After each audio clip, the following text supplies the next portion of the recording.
Welcome, friends, to another edition of Friday Night Football here at the South Avenue Sports Complex. Your 4-0 Interboro Bucks are set to take on William Penn Charter School in a Friday night non-conference matchup. This is our last non-conference matchup for a little while as league play begins next week. Your Bucks coming off a road win last week down in Sussex Central, a close one against the Delaware team. Come from behind victory for the Bucks. Colin Ravert kick off at the 40-yard line. Penn Charter, their man back deep.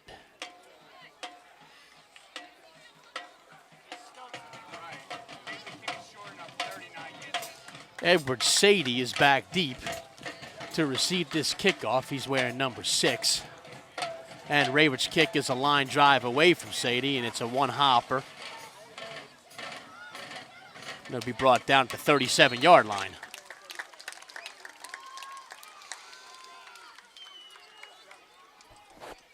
So Penn Charter takes over there at the 37.5-yard line. That's where their initial possession will take place. The Bucks defense will take the field first. First down, Penn Charter.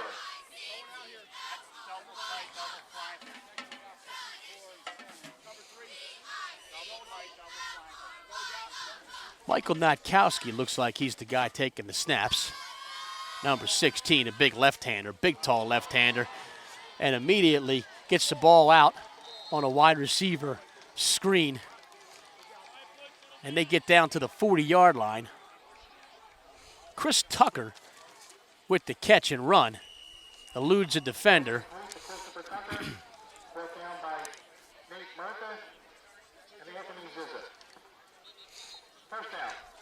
So I'm not sure exactly how tall this Natkowski is, number 16, but he's a tall drink of water, and he throws left-handed. And he got the ball out to Tucker quickly. Of course, the Penn Charter roster is in alphabetical order and not numerical order, so it'll take some getting used to. Terrence Thompson, the wide receiver on the near end. It looks like Sadie is the kick returner, is also the feature back, number 6, and he'll get the ball on first down. He'll get about 2 yards before he's wrestled down by Manny Obesame.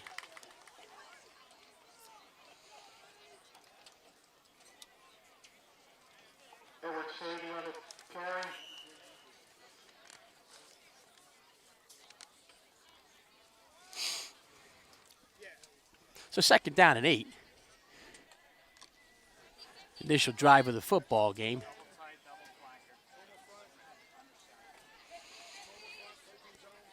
As Sadie lines up about 7 yards behind. The man in motion is Thompson, and it'll go to Sadie again. He's driven outside by the Bucks, and he'll be wrapped up. Nice job on the play. Number 8, Nate Murtha, as well as number 20, Chris Thomas. And that'll be a loss of 7 yards, and it'll be third down and 15.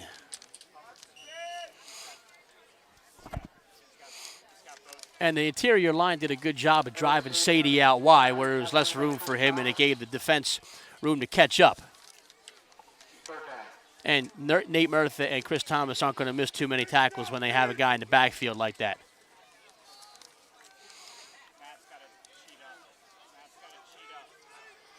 So 2 wide receivers to the far end now and 1 wide receiver to the near end, but it looks like they're a bit discombobulated and they're going to call a timeout.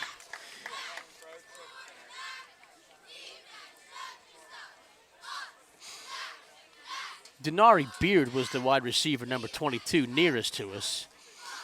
And then Thompson and Tucker on the far end. They were going with 3 wide receivers on this particular play, but they couldn't quite get right, so they called a timeout the first of the game. So with 9:48 to go, first drive, no score. Make sure you join us 2 weeks from tonight right here at the South Avenue Sports Complex for Homecoming 2016. You'll see, among other things, hopefully a competitive football game between your Interboro Bucks and the local rival Chester Clippers. the homecoming court, as well as the presentation of floats, the float competition. And if you want to get here a little bit early, maybe you can line up Trites Avenue for the parade to the stadium. Natkowski, shotgun, pumps, fires, and it's incomplete. Murtha had him lined up, but if the throw was a little bit better, it was intended for Tucker, but it was thrown behind him. But thrown on the line, this quarterback definitely has a little bit of a cannon. But it's 4th down in what you would think would be a punting situation. Connor Adams and Kaylee Kulite are going to be back deep. Jim Moorhead, the other punt returner / running back / quarterback, injured in last week's game. He's done for the season. And this punt is a low line drive, and it'll bound, and Connor Adams will get out of the way, and it goes into the end zone. The punt was number 3, Terrence Thompson. So the Bucs will take over at the 21st and 10 for their initial offensive possession. They'll be led, as always, by quarterback Nate Murtha, number 8. Forte, 40, will be the fullback. And Chris Thomas will be the tailback. Ravert's in there at tight end for the time being, although Brett McLaughlin does get most of the time at tight end. They're going to start off with a 4 wide receiver set, though, which is very unlikely, uncommon rather. And they're going to go to Kuyate on a wide receiver screen also, and it goes nowhere. Beard with the stop, and it'll lose a couple yards. Interesting look is the Bucs very rarely come out with a 4 wide receiver look. They had DeSands and Adams on the near end, and they just went with the quick screen out to Kuyate. But they'll run it again, which is interesting. Ravert lined up as a wide receiver. Kuyate in motion, and they'll go with the jet sweep to Kuyate. He'll cut in and really nowhere to go. He'll get to about the 16, so he'll lose a little bit more yardage. And perhaps this is why Steve Lennox likes to just run the eye.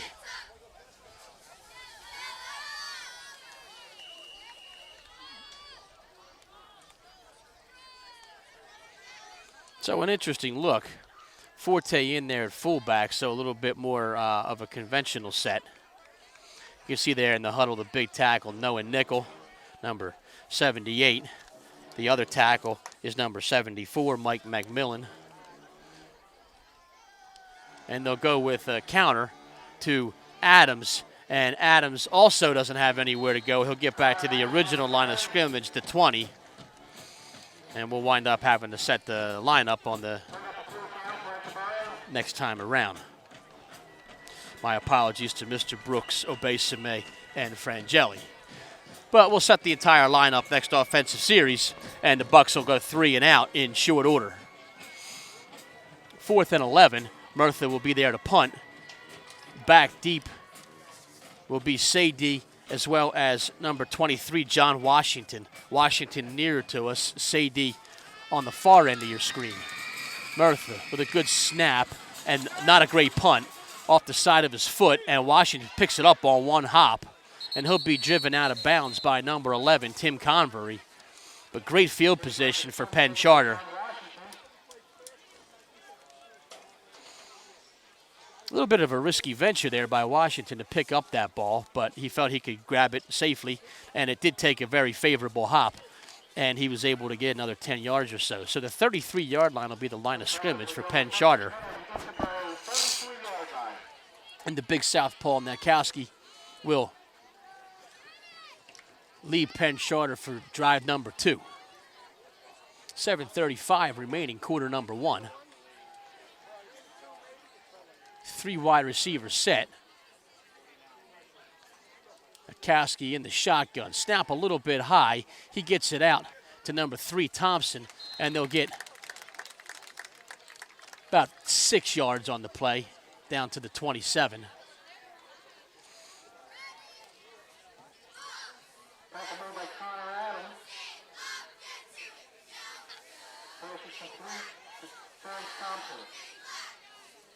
Ball thrown on a line.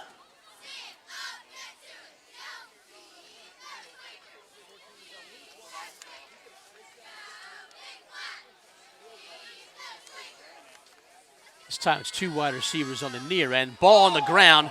Natkowski does pick it up. Obesame was there, but the ball just happened to bounce right back into the hands of Natkowski.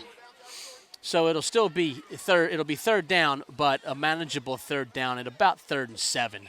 So they didn't lose too much yardage on that play. As a botched handoff between Natkowski and Sadie. Penn Charter coach is already discussing 4-down territory, so if they don't get it. This time the trips are on the near side. And Natkowski's going to keep it himself. And he'll get the first down and then some. He's going to be tripped up. It was Connor Adams that grabbed him at the 20, but he fell forward another 5 or 6 yards. They give him the ball at the 16, but it'll be 1st and 10 for Penn Charter.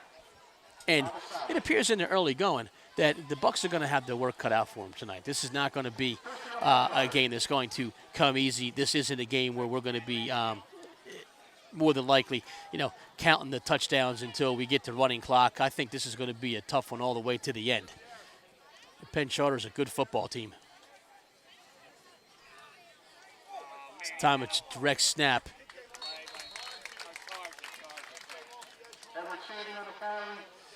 Doesn't get much.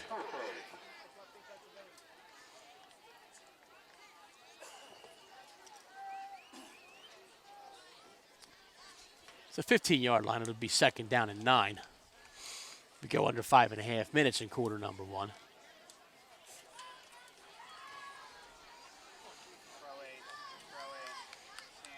Two wide to the near end, one on the far.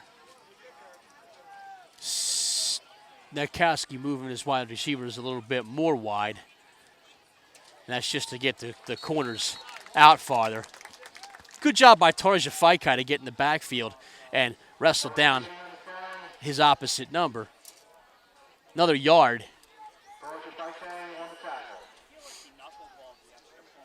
And Tarja has been a pleasant surprise on the defensive line. Also elected by his peers to the homecoming court this week, a very likable young man and well-deserved. I don't think anybody was surprised to see Tarja's name among the top 10 in vote getters. Natkowski, all the time in the world. And it goes to a tight end, and the flag is down. We'll wait and see. And down by the 1-yard line to the tight end number 49, Luke Stansfield.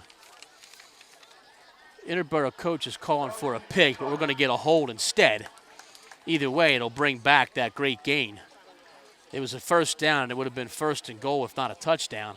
But they called a hold, and that'll drive Penn Charter back, and it'll be 3rd and longer. It was 3rd and 8. It'll be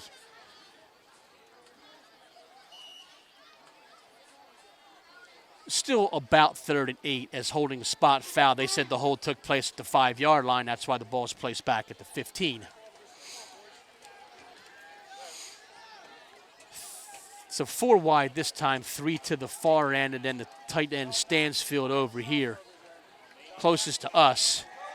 And that's where he's looking, but he shifts and goes out of the backfield to Sadie. Sadie hit hard, but he bounces off a tackle. He's still on his feet, and he will get close to a 1st down. I don't know if he got it. It looks like no. We'll see if the referee signals 1st down. If that's the spot, it is, and it is a 1st down. So it'll be 1st and goal at the 5. So the philosophy there by Penn Charter, very simple. Spread him out and then dump it out of the backfield. And when you have 5 weapons who can catch the ball and a quarterback that can get it to him, you're able to run plays like that. And it was well executed by Penn Charter. And not really a lot that Interboro could do on that play.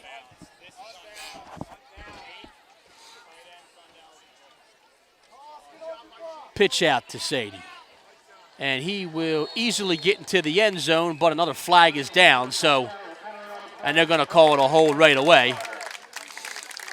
So that'll drive them back to about the 15 or 16-yard line again. So Penn Charter right now their own worst enemy, but they are moving the ball in an impressive drive.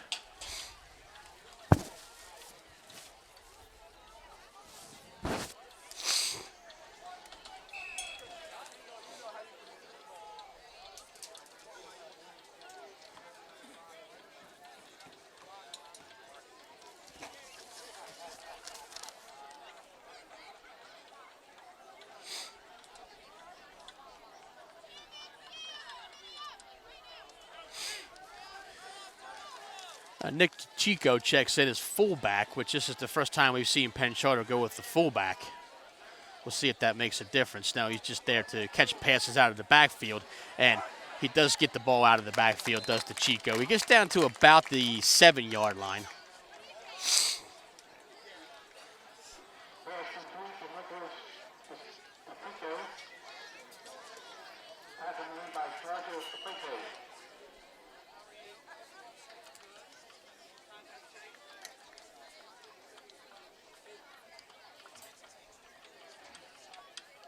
So the 6 will be the line of scrimmage. It'll be 2nd and goal from the 6. Remember, this particular series of downs started on the 5, and a holding call 2 plays ago.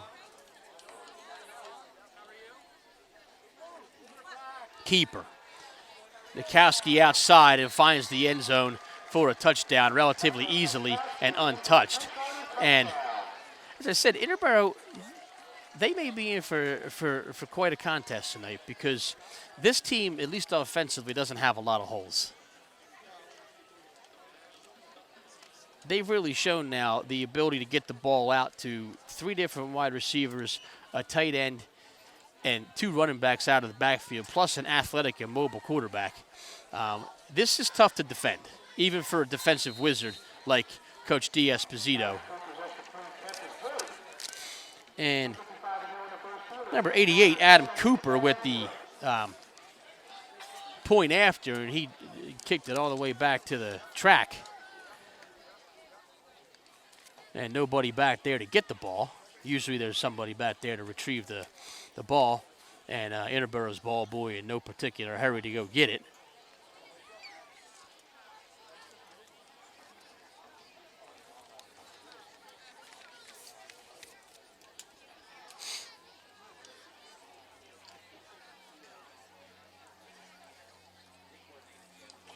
Still in no hurry to get it. Must be a Union guy.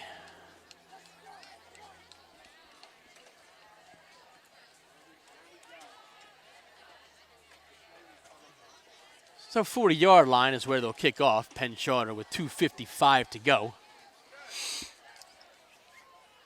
Quarter number 1, Bucks down 7-0. Bucks student section silent, without any baby powder and without a whole lot of swagger at this juncture. It's deep. Looks like it's headed into Connor Adams. He's going to have to pick it up. You can't leave it there. And I hope he fell on it. And I also hope he's okay because I think he got clobbered. And not only did he's got clobbered and he's not moving, which is even more of a problem. He bent down and it looks like he got hit in the head, and that's not a good sign because I don't see Connor moving.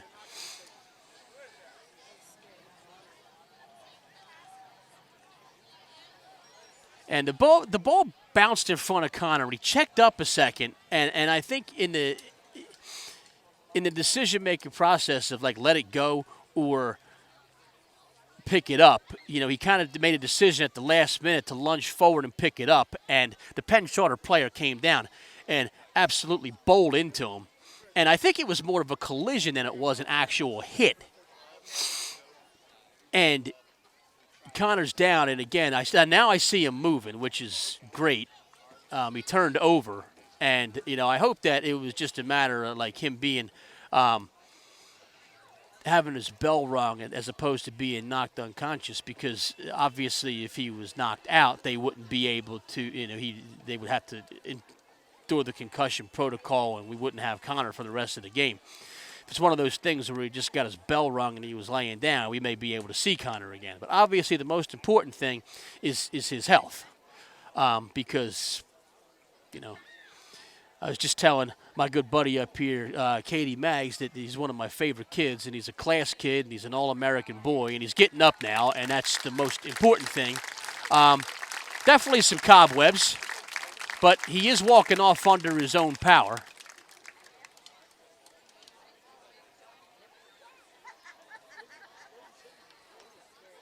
Yeah, so it's possible he just got his bell rung a little bit. But when you see a kid go down that quickly and not move, it's definitely not good. So, training staff will go take a look at him, and I think either way they'll probably begin the concussion protocol and make sure he's got all of his faculties. So in the meantime, we will see a little bit of Matt McMullen in there at the wide receiver spot. He's also a senior. Tim Convery, number 11, he'll come in.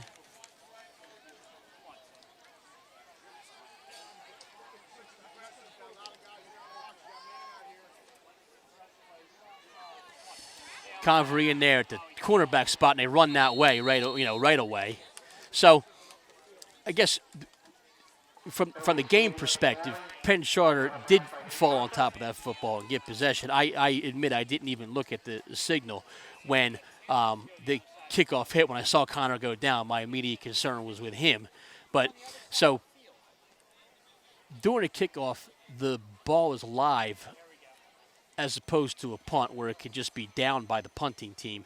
The receiving team on a kickoff must field the ball and possess the ball, or at the very least, down the ball in the end zone or get a touchback. In this case, they were unable to do any of that, and Penn Charter fell on top of it. That's why they had the ball. Now, that screen pass goes in and out of the hands of Sadie, and it was almost intercepted. So a 3rd down and 9. So an early gift from Interboro, and hopefully they're able to fight off this early challenge.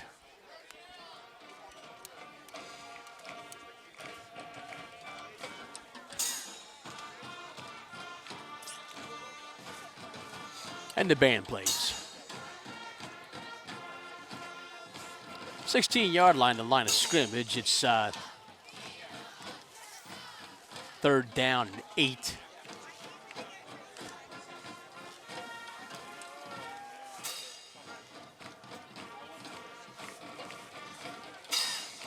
Kowski pumps, floats one up. And it goes through the hands of the wide receiver. And that's number 8, Chris Tucker. And it looked like it was put there. I think it just more or less fell through the hands of Tucker. McMullen on the coverage. So 4th down and 9. Now, they have that guy Cooper who booted one through on that extra point, but it looks like they're just going to go for it. No, it's not. They're going to kick it. This will be a 34-yard field goal attempt.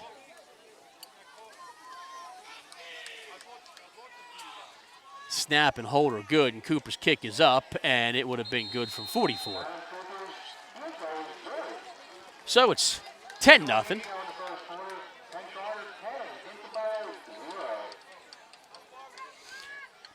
So a quick drive, but a drive that was brought about by what ultimately would be looked at as either a long onside kick or a fumble on the kickoff. Either way, it was just recovered by Penn Charter, and they made it count. Connor Adams still being tended to.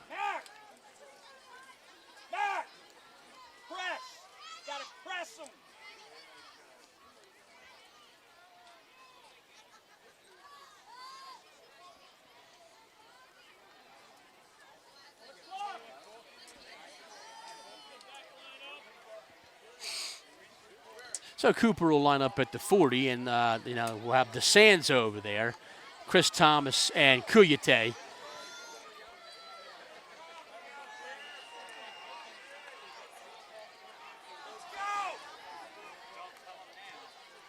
And once again, a line drive kick will be fair caught at the 26-yard line. Fair catch made by Colin Ravert. So Adams, is, a multi-dimensional two-way player, gives you help on the wide receiver side and as a cornerback. And as of now, he is not in the game.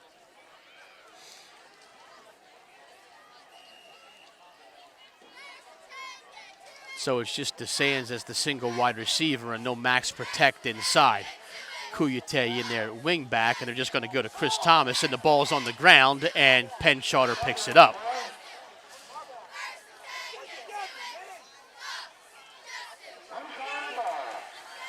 So the one, that was really Chris Thomas's first touch, your first attempt at carrying the football, and it comes 9.5 minutes into the game, and the exchange between Murtha and Thomas is botched, and the ball on the ground, and Penn Charter picks it up. So 2 turnovers in the early going, and with 2:22 to go,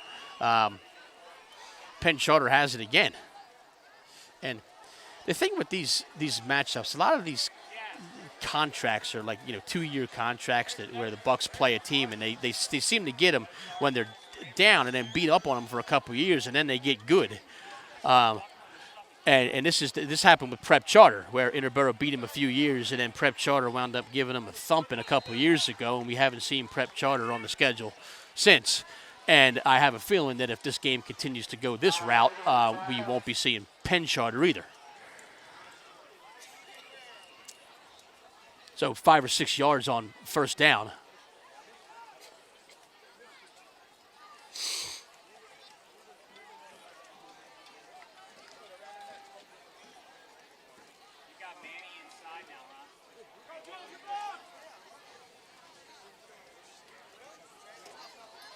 Three wide.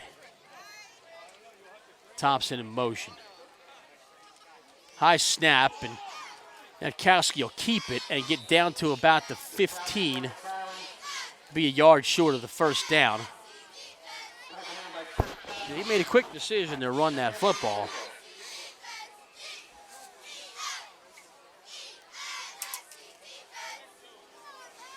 And I'm seeing they're giving Connor the eye test and making sure he's so the concussion protocol is certainly underway for Connor Adams.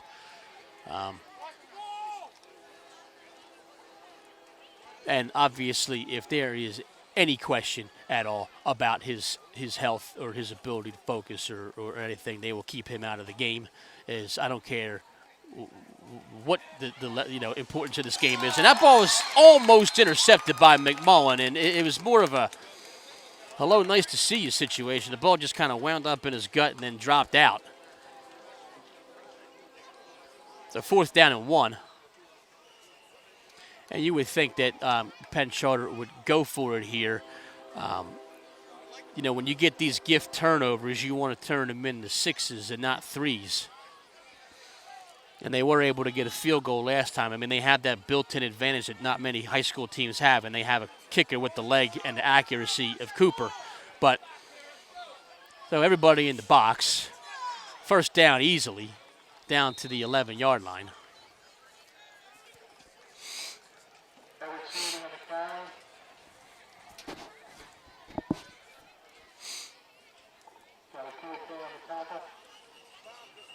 And with 43.6 seconds left, we have another man down. It looks like Frangeli, and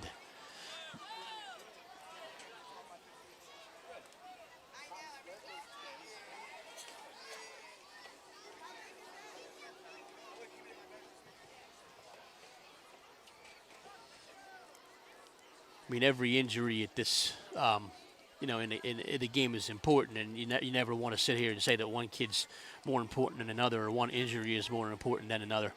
But, Frangeli is definitely a kid that the Bucks don't want to live without.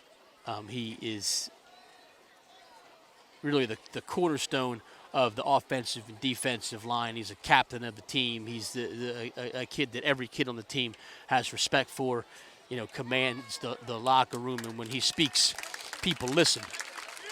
But he is up, and that's important. And, it looks like maybe he just, nicked something. Hopefully he'll be back up and able to come into the game. Good news is Connor Adams is back in the game. So you see number 2 out there.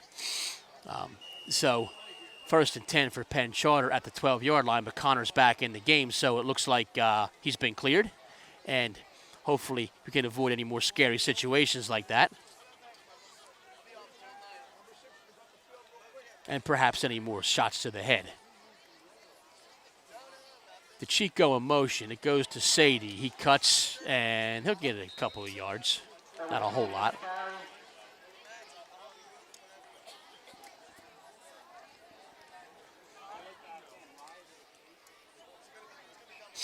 And that'll be the end of quarter number 1 as it'll wind down, and we'll move it down to the other end. So the time is 7:27. We're through 1 quarter here at the South Avenue Sports Complex. 10-0 the score. And the Bucks definitely have some work to do if they want to come back in this one, as they don't want to go down 17-0, that's for sure. But that looks like the route they may be going. I think, really the most manageable it could be is a 2-score game. Hopefully Joe Barrett will lighten the mood, though, by firing a couple T-shirts up into the stands.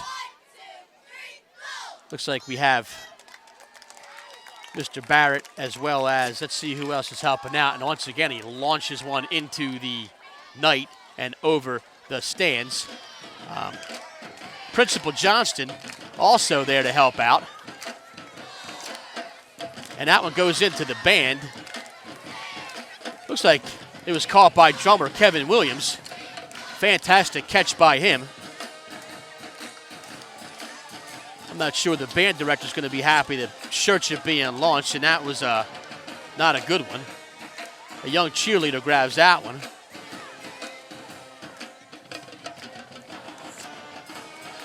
And looks like they turned the juice down a little bit, and shirt number 5, Principal Johnston, he's the official shirt hander offer, and Barrett is the shooter. Principal Snyder is also here with 2 young kids in tow. So once again, great attendance by our administrative staff. Commander Kloss is here, Principal Snyder, Head Principal Johnston, and Assistant Athletic Director Barrett, all here in attendance tonight. And the Bucks jump off sides. Let's see if they were drawn off. The officials will caucus at the 10-yard line. And we'll see who is to blame here.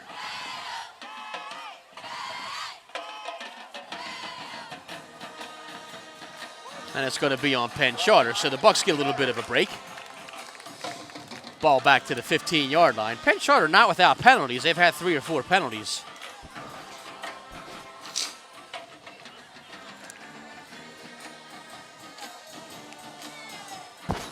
And it looks like Mr. Barrett's grabbed a couple more shirts.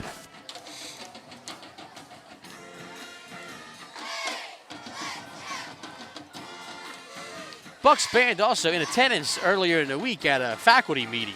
Surprise appearance by the Bucks band at a faculty meeting, and I quite frankly, I hope they show up at all of our faculty meetings, because they're really not that interesting unless there's music.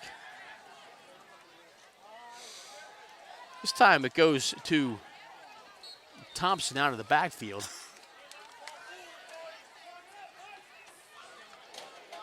That's Brendan Pell, rather, number 2.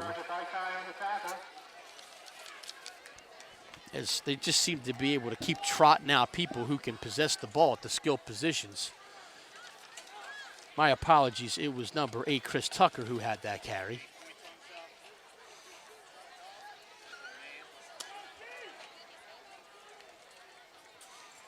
So 3rd and 11.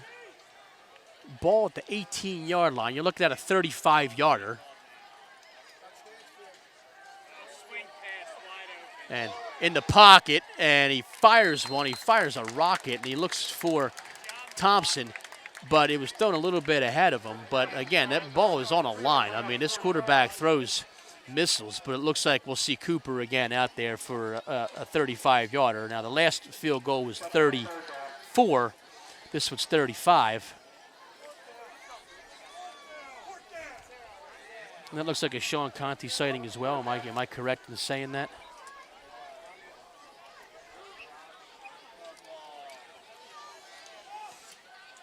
And this field goal is up, and it's good, and 13-0 will be our score. So you don't see a lot of field goals in high school football. You rarely see two in one game.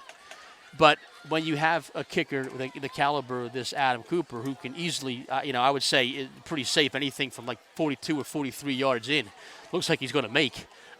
It really adds an entirely new dimension to your game because you don't have to go for it on all those 4th and longs and, potentially risk giving up no points. I mean, Penn Charter ideally would love to be up 21-0 at this point. It's still a 2-score game, and honestly, I really don't think that the Bucs want to fall behind by much more than this. But they need to do something on offense, and they have done nothing so far. Their net yardage is, I would imagine, although I don't have the stats right in front of me, I would imagine they're actually below 0. I think they're in negative yardage so far through really only 2 drives as they fumbled the kickoff on one. And they're going to pop it up again, and Ravert will fair catch it at the 27, and it's like Groundhog Day here.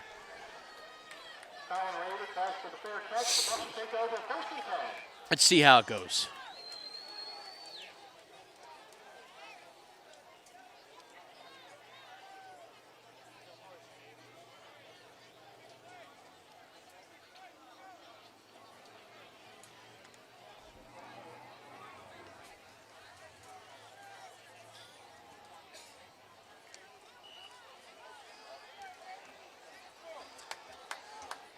So Forte and Thomas, fullback and tailback, and Thomas bounces off a guy and is brought down at the 28-yard line, so maybe a yard.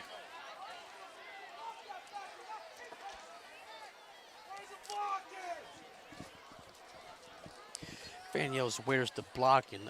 I don't know if you've seen the size of Penn Charter's defensive line or not.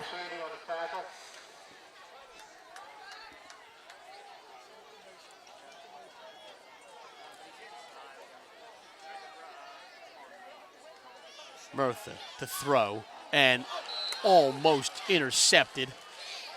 Ball going for DeSands, and John Washington jumped the route, and if he would have grabbed hold of that, it would have been 60 the other way.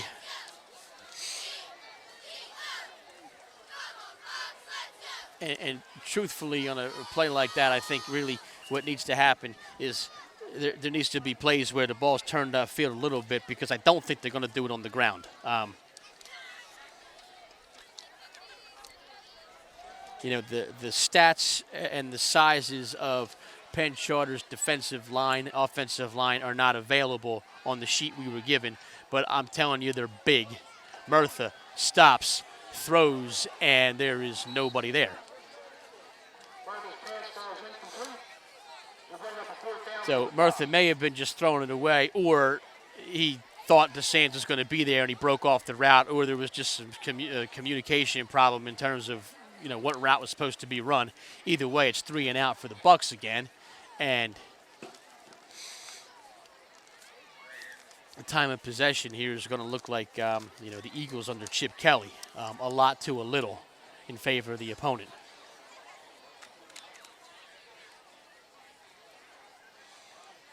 Sadie and Washington back deep to receive the punt. And through all this, again, if you just look at the score, it's still a manageable football game if they can get it together on defense and then eventually start to move the ball and get some first downs on offense. But another score makes it, even a field goal, makes it a 3-score game, and then it gets really dicey from there. Murtha to punt, and this is a great punt. Drives Washington back. Washington looks to beat the first guy. Washington straight up the middle, splits the defenders, and man, is he fast. Down to the 40. The initial gunner for the Bucs was Beckwith, and he had a beat on him, and Washington just stopped dead and reversed his field, and Beckwith blew right by him, and then Washington managed to run it up the middle for another 20 or 25 yards.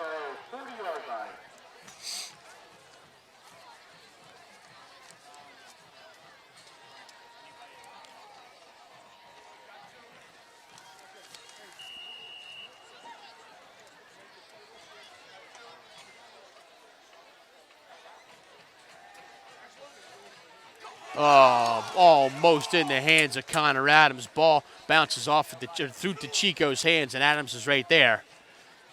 But he was running past it. He had to stop and try to go back and make the catch, and that's a tough catch to make. I mean, Connor will probably tell you he should have had it, but truthfully, it wasn't as easy as it looked. So 2nd down and 10 for Penn Charter.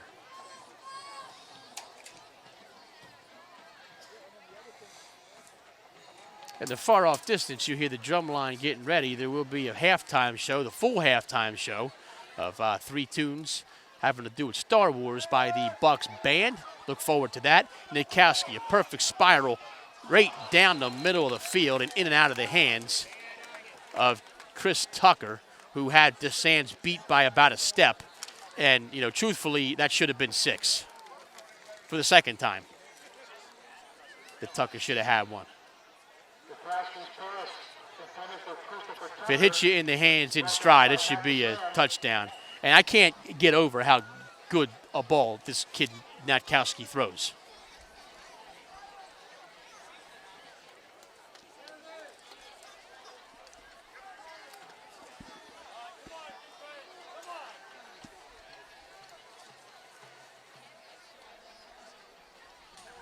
And the step back, he steps up in the pocket.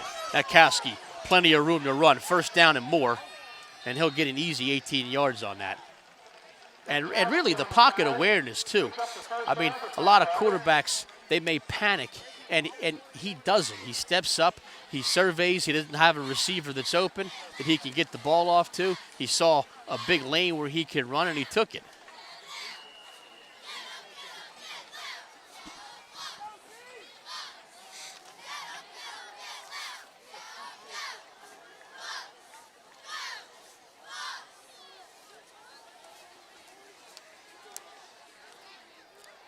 So 1st down, 25-yard line, so they gave him 15 on that carry. And they'll hand off. And another 4 or 5 yards.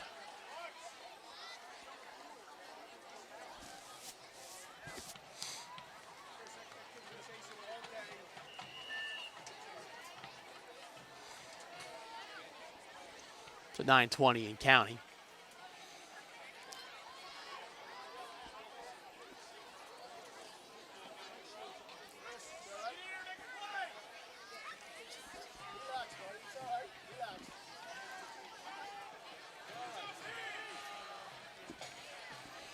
We had 2 wide receivers to the far end, 1 to the near end, and a quick pop pass out to Thompson. Thompson spins, gets away from McMullen, and he will get into the end zone.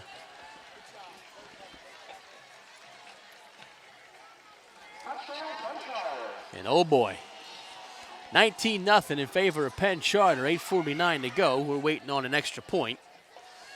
I don't think Penn Charter sees any need to chase points here, but we'll see if Cooper's out there. He is, so they'll just go for the 1.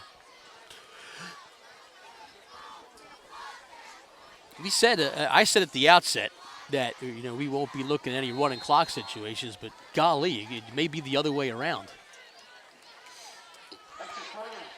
So extra point up and good. And, you know, when you're down 20-0, I guess the student section probably doesn't have a whole lot to say. So hopefully,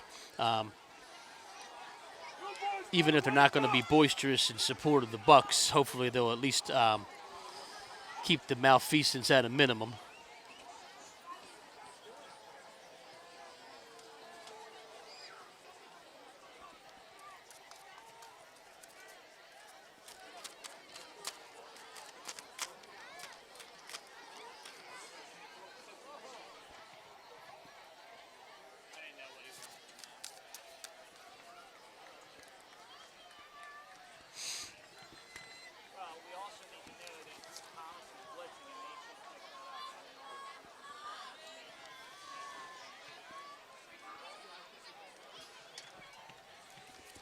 But once again, they'll kick off, and I can imagine they'll continue with the strategy of popping the ball up, and this time they pop it up.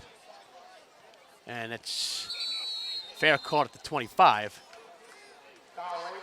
So Raven for the 3rd time, fair catches the ball.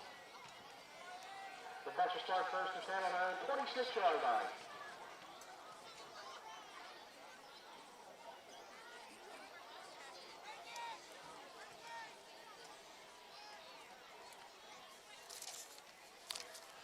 So Murtha and the offense, as silly as this seems, for a team especially that's been so prolific on offense, really just like a first down. Get one first down and build off of that.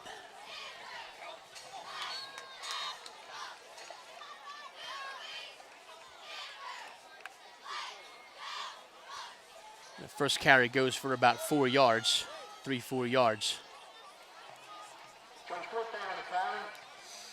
That was the fullback Forte.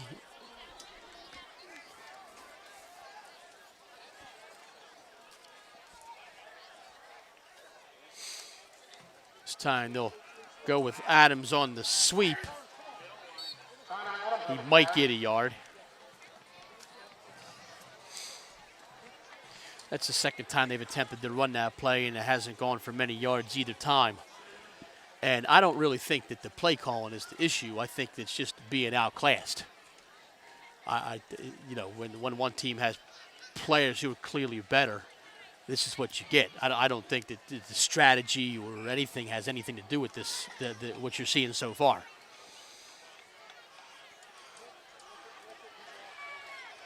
Obvious passing down here, 4 wide receivers. Murtha hopes to get a little time. And the screen was set up, but the problem is Murtha has to get that ball over these big, giant defensive linemen, and he wasn't able to do that. And a ball's batted down at the line, and another 3 and out. And another quick drive. So 7:34 to go, and these drives are lasting like a minute and a half, and they're kicking it right back to Penn Charter.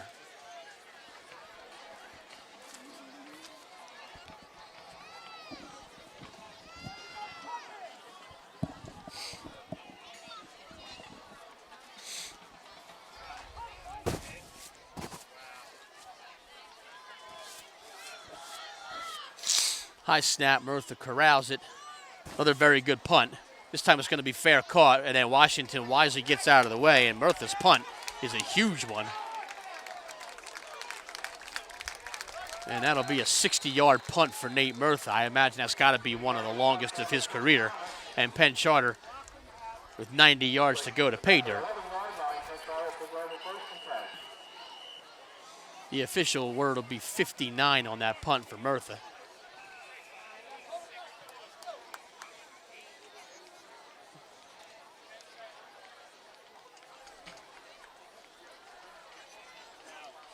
It looks like the Bucs call a timeout.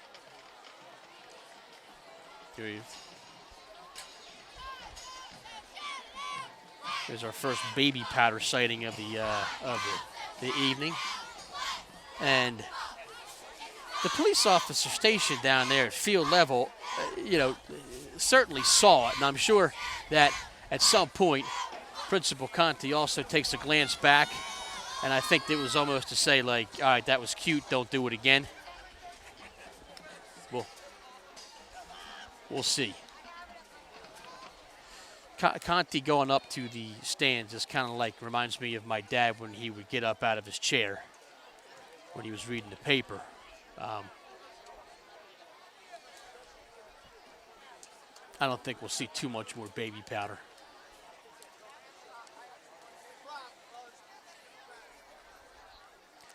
So timeout done, and Bucs defense will go out there, and they have to be tired, as it's pretty much the same guys playing on both sides, as it is for Penn Charter. But I think you get a lot more tired when you're taking a butt whooping.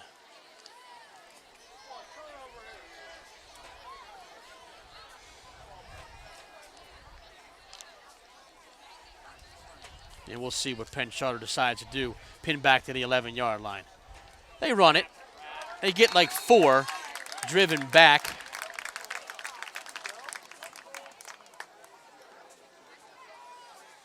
Thomas and others with the stop. Of course, there is no number 50 on the Bucs roster, so we'll just say number 50. And we're joined up here by Assistant Athletic Director Joe Barrett. This low-budget operation we have here only has one microphone, so we may not actually hear from Joe Barrett, but I can promise you he is up here. Natkowski throws a missile over the middle, and ball lays up there just long enough, but Murtha and Thomas had fallen down on the play and unable to pick up that ball. And really a turnover would be just what the doctor ordered here because, maybe some good field position would spring this offense to life a little bit because, it certainly hasn't nothing else has. 6:32 is our time. It's going to be 3rd down and 10, and even forcing Penn Charter to punt would be a welcome change. But I know I'm talking to myself here, but every time this Natkowski throws the ball, he throws an absolute seed. I'd like to see if he's a baseball pitcher as well. And we'll have a timeout on the field. Penn Charter wants to look things over. Again, I remind you to stay tuned for halftime as the Bucks band will be performing their Star Awards field show.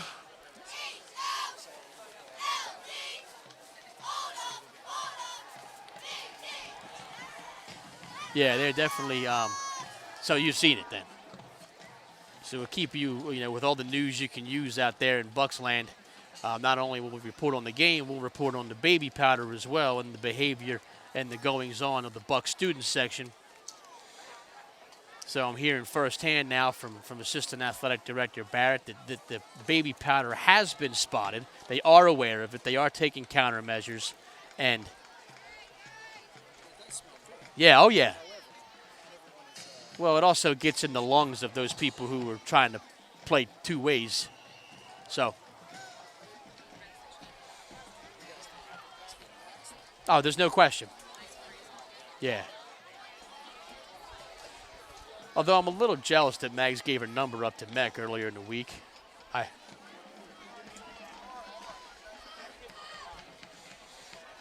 Natkowski out of the shotgun, steps up in the pocket and fires to an open man. It's Sadie on the wheel route.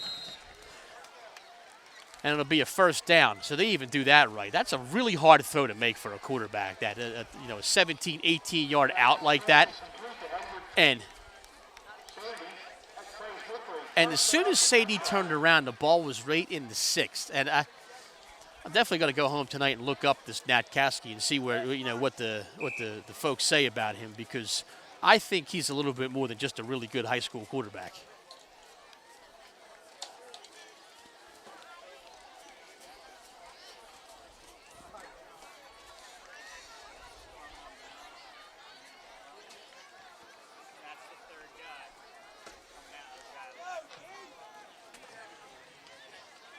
Twenty 5-yard line or so, the line of scrimmage. Thompson in motion, if you can call it that.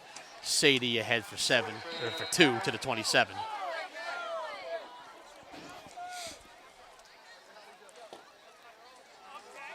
And really stumbles more than brought down.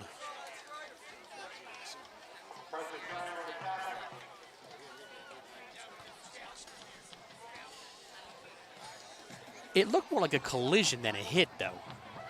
I mean, it wasn't as well. That was a concern. No, I'm not saying it wasn't. Collisions can be just as impactful as, but it wasn't like the kid went there with the purpose of like laying him out. I mean, I guess that's technically his purpose, but Natkowski's pass is caught with his hands by the tight end Stansfield. Stansfield wrestled down by DeSands, and this looks like a real professional operation here by Penn Charter, as everything they touch turns to gold tonight. Tight end drag, ball thrown on a line, tight end catches it with his hands. I'm not convinced we're dealing with high school kids here.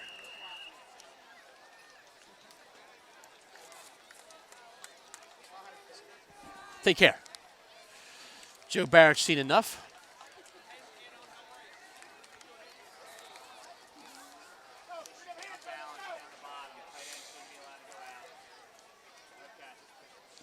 Single setback. The man in motion is Thompson. They'll hand it to Sadie.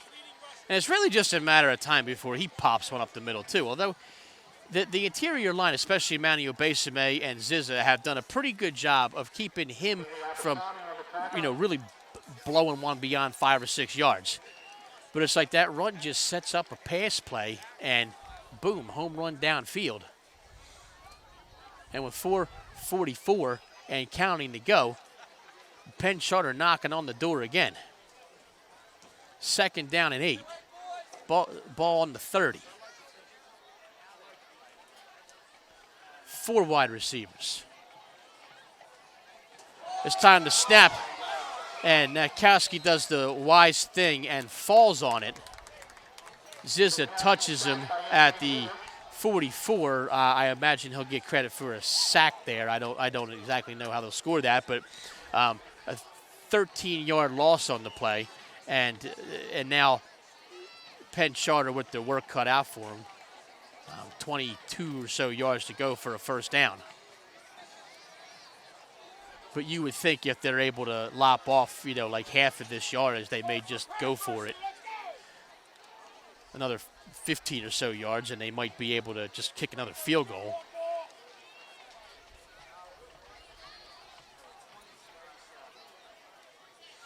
Shotgun formation. Nakowski. And the ball's knocked out by Tarja Faikai. We'll see if the Bucks got it. Either way, it's going to be 4th and really long. But Tarja Faikai first on the scene. I told him today he was going to force a fumble. I also told him he was going to score a defensive touchdown. So the Bucks really, what you would consider their first really positive play that they forced. And Tarja Faikai again on the outside. He rushes in, knocks the ball away from Nakowski, and causes another huge loss. Ball on the 42. So it'll be 4th and 36.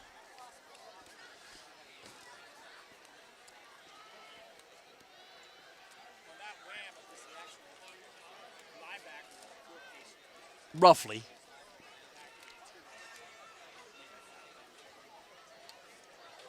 And Penn Charter will punt. Thompson to punt. Adams and Kuyate back.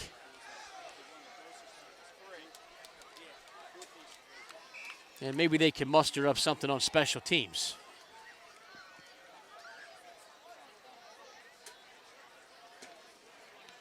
The ball is high and it's heading towards Khalil. We'll see. And it'll take a bounce straight up in the air and be down at the 30-yard line. And that's where Murtha and the offense will take over. So a bit of a break there if you're the Bucks, because naturally another touchdown makes it at least 27-0, and then Penn Charter knocking on the door of maybe running the clock. So if they have any hope of trying to come back and win this game, you would think that the next score has to be in the column for the Bucks.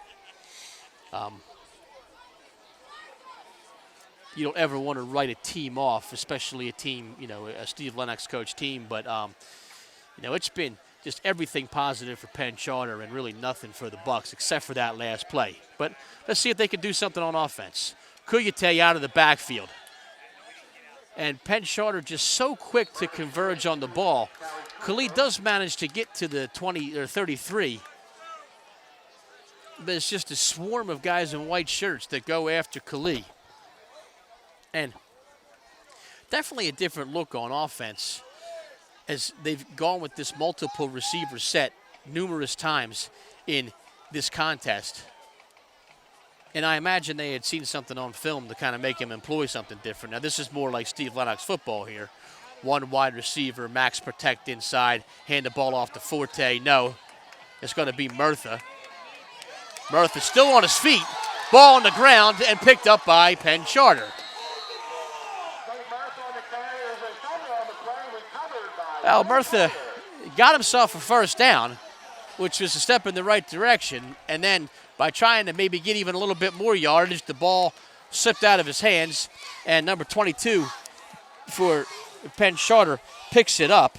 That's Beard. Denali Beard scoop that one up, so Penn Charter has it on the 47. So just when you think that you're free of that Penn Charter offense, we're not. And 2:24 is plenty of time for them to march down the field and score again.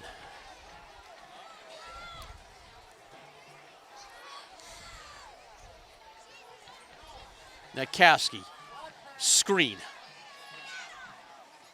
Sadie with the first down to the 38-yard line.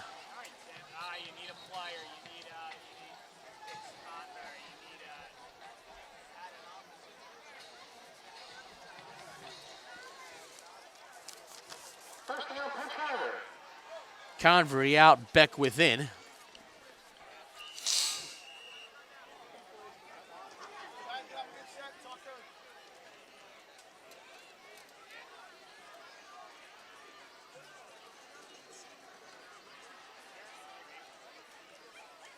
And Sadie again to the 34. Under 2 minutes.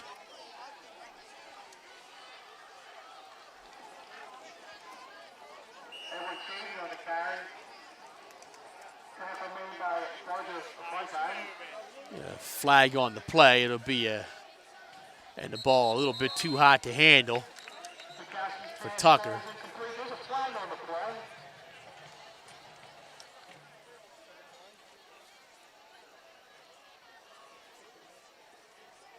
That'll be illegal motion on Penn Charter.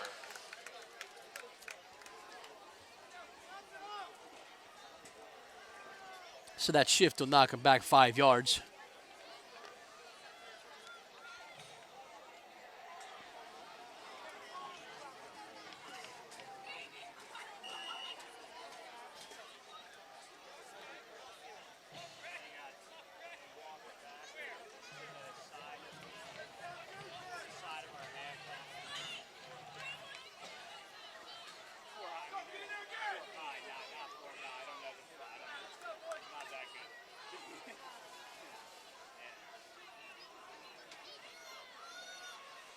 40-yard line, the line of scrimmage, second down and long, and that pass down at the feet.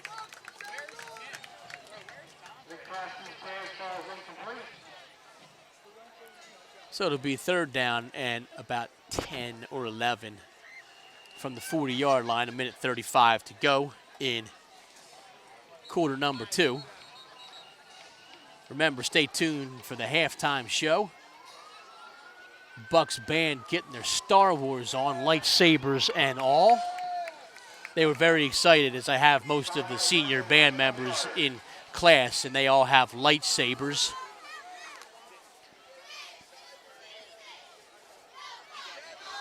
Which, as you know, as we get each week, halftime will be sort of later and later, so those lightsabers will show up even better.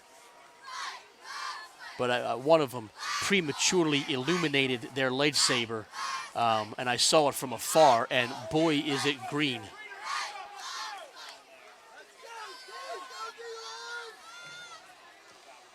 So a big third down play.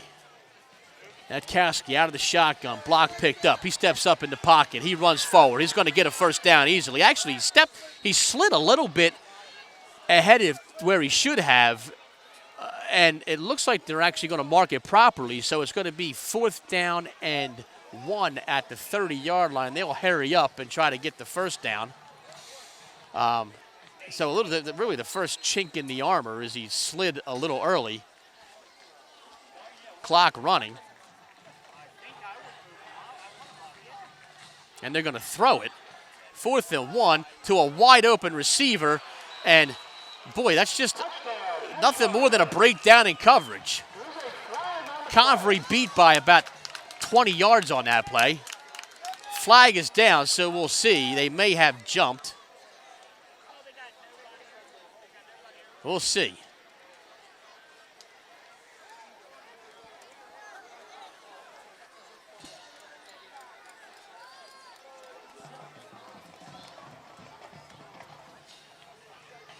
We'll wait.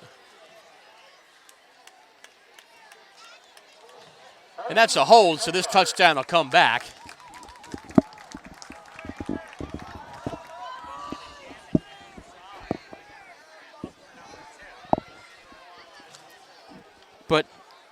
That was a pretty ball.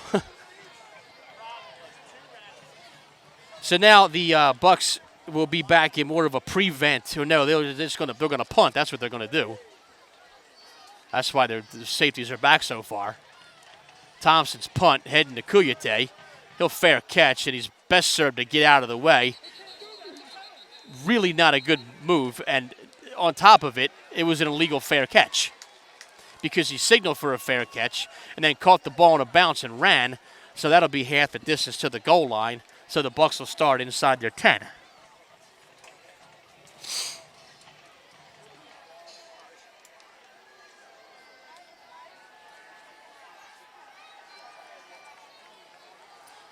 The only silver lining here is maybe the Bucks can run out the clock. Penn Charter has one timeout left, and the Bucks will get the ball to start the second half.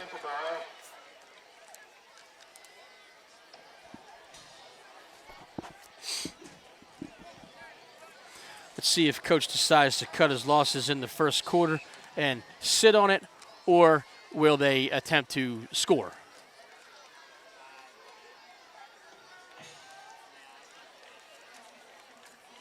I formation, 2 wide receivers. Hand off to Chris Thomas, who gets a first down. Chris Thomas on the carry. 11 or 12. First down, Interboro. And sarcastic applause from the crowd, as that, I believe, is the first down that will stick. Closest thing to a hurry-up you'll see here. Murtha throws it out of bounds. They get to the line and throw it out of bounds. He'll come over and get the play from Coach. Kuyate checks in.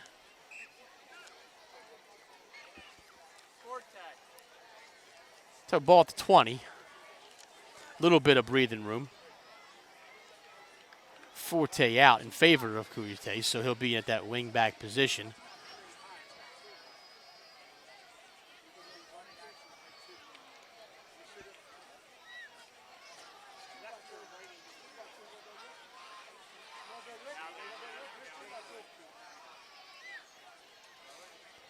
This time it's Murtha steps up, looking for Adams and overshoots him.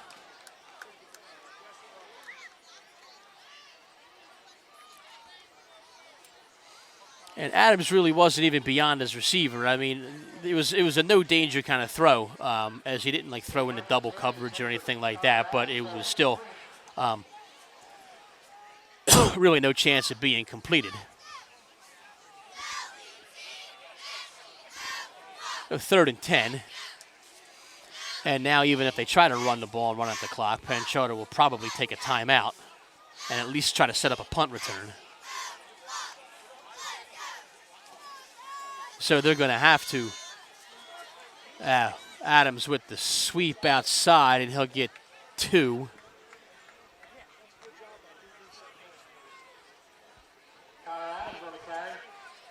And doesn't look like Penn Charter's going to call a timeout. And the Bucks are lined up for a 4th down play. They do know that it's 4th down.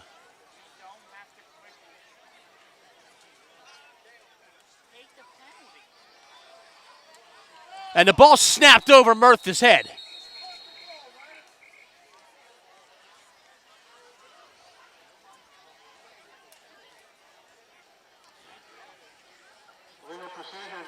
And that flag actually saved Interboro from giving up a defensive touchdown, or maybe Murtha having to kick the ball out of bounds for a safety.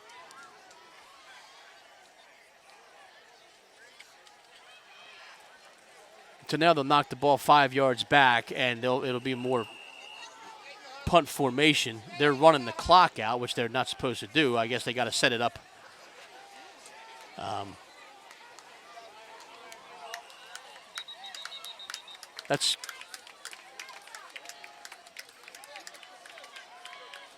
I had no idea what the heck just happened. What I do know is both teams are walking off the field, so I guess that means that they're going to. It's going to be halftime. So it's 20-0 in favor of Penn Charter. Stick around for the halftime show, and I'll be back for quarter number 3. Entering the field this season, they do so in your time-honored silent drill formation, forming the letters USA. The Interboro High School Marching Band salutes the brave men and women serving our country at home and abroad, protecting our ideals of freedom, opportunity, and equality. Please join us in saluting the members of our armed forces, veterans, police and firemen, paramedics, and emergency medical technicians. Thank you for your service in preserving the American dream.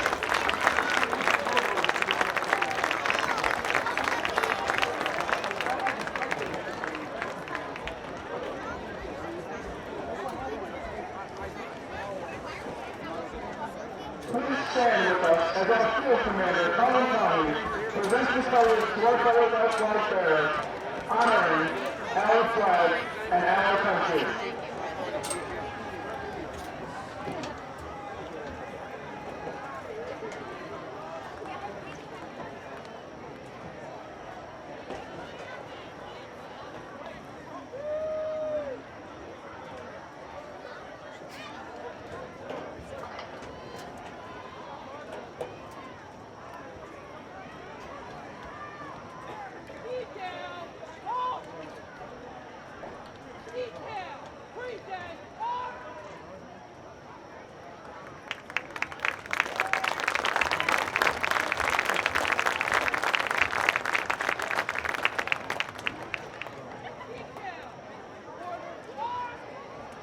And now on with the show. The Interboro Marching Band is directed by Mark Phelps, with assistant directors Cody Son and Daniel Freer. Choreographed directed by Donna Rottenmiller and Allison Jenkins. Additional instructions provided by John Williams and Chris Shaw. Percussion tech Alex Pereznik and Megan McCarthy. Many thanks to our Interboro Marching Band visitors for all their hard work and support of the band.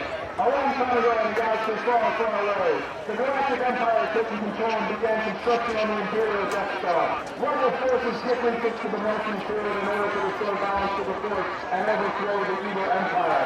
Led by an assorted group of young Jedi, including Field Commander Colin Conley, Drum Major Jim Malloy and Ron Oyster, choreographed captains Emma Berlinger and Shirley Stewart, and drumline Captain Colin Williams. This most formidable group will lead a team of dedicated, hard-worked, and young Padawans into lethal drilling training in the center of New England East. In order to restore balance to the Force and bring you this year's halftime show. Opening the show will be the iconic main theme featuring our drumline.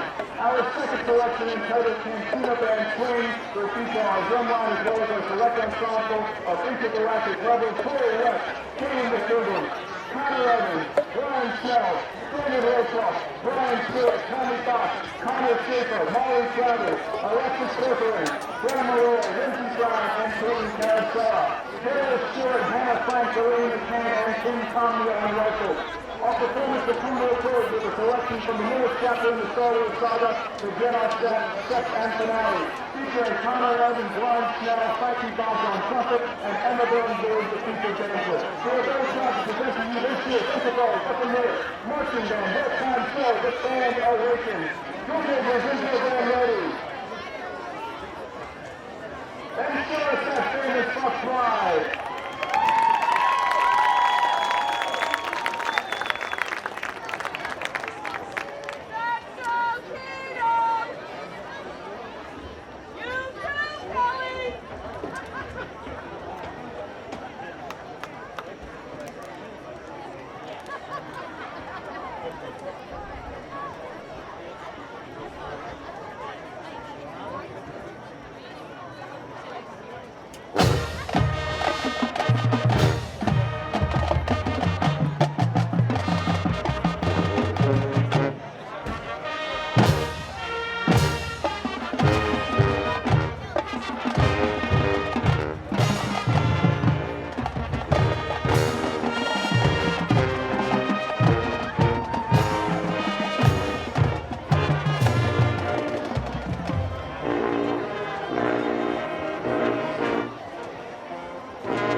We're back here at the South Avenue Sports Complex. Bucks trail 20-0 after the half.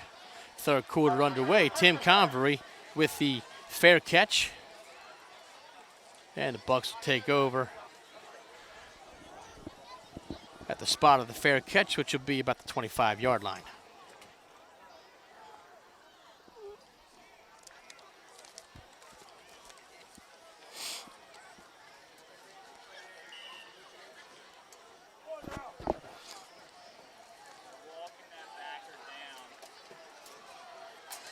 Oh, Thomas with just 12 yards rushing in the first half. Chris Thomas on the carry. Most of it on one carry. It's 3 on that.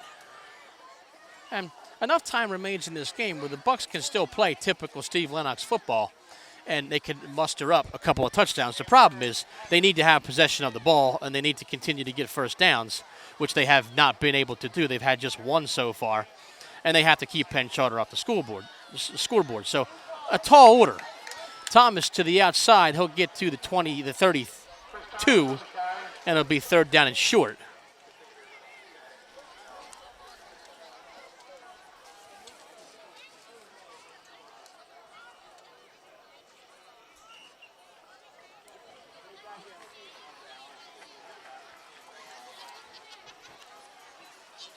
Tackle made by Trajan Lomax. Third down. A tight eye formation. It goes to Thomas again. He does get the first down. Chris Thomas on the carry. First down, Interboro.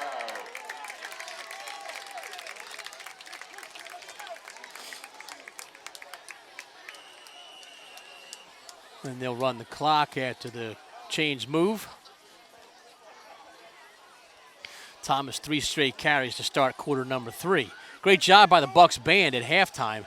I enjoyed the Star Wars themed performance. This is Forte, and that ball is loose, but I think Forte was definitely down. Forte on the carry.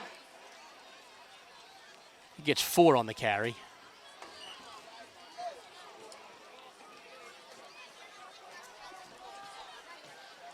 Up to the 40-yard line.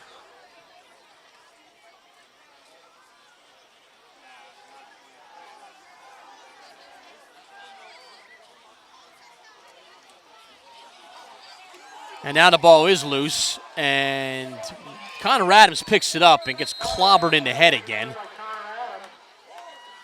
And I saw him at halftime. He didn't look too good there, and he took another helmet-to-helmet shot on the side.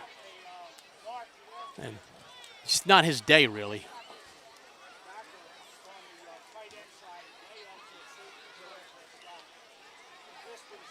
So another third and short. And ball security continues to be an issue.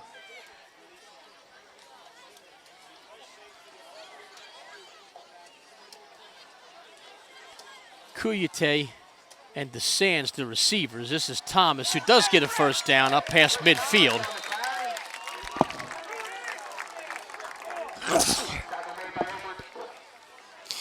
Sadie with a tackle that really prevented Thomas from getting much, much more.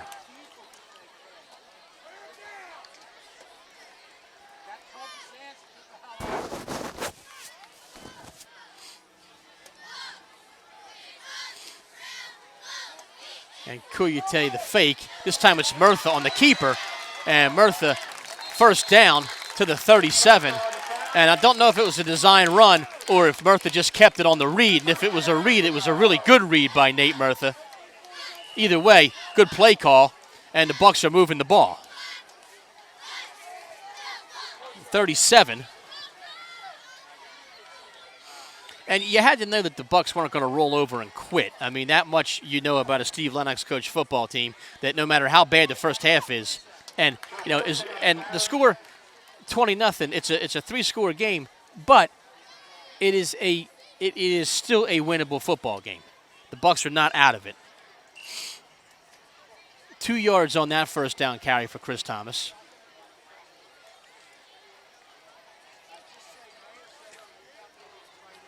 This time the 2 wide receivers packed in on the near end.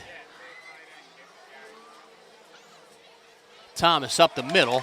Thomas cuts inside the 30 to the 29.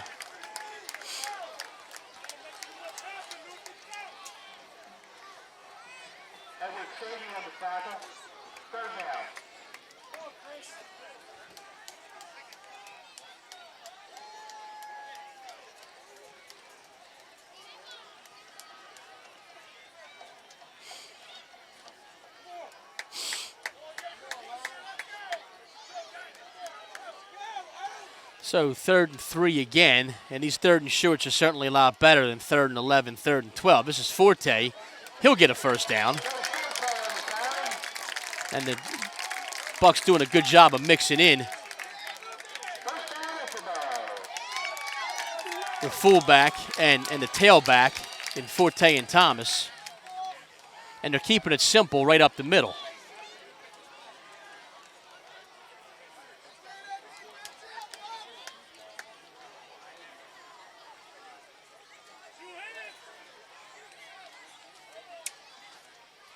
This time it's Thomas who cuts in nicely.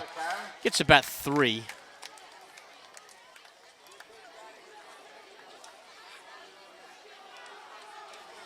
And I suppose if there is a downside to this type of ball control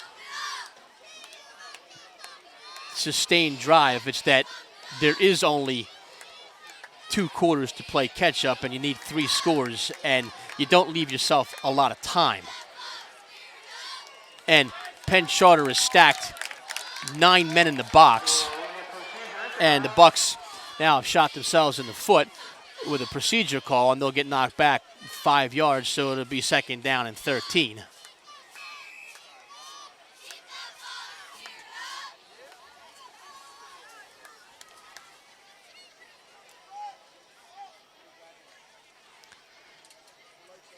Connor Adams is on the sideline, so those of you who are Connor Adams fans and concerned with his well-being, truthfully, I think that's exactly where he needs to be. Let him clear some cobwebs. I don't know if he's going to go back out or not, but that last shot he took to the head, not good.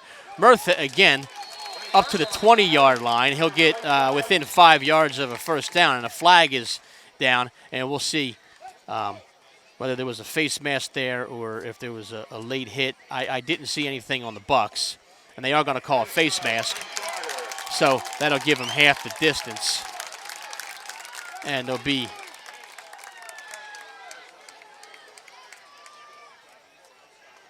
just call it a 5, and then it'll be so 15-yard line will be the line of scrimmage. First down, they can get a first down without getting a touchdown, as they've chewed up the first 6 minutes of this 3rd quarter.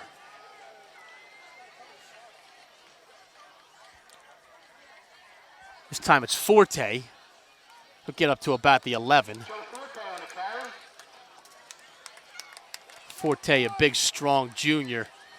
I mentioned before, one of the more promising wrestlers on the wrestling team.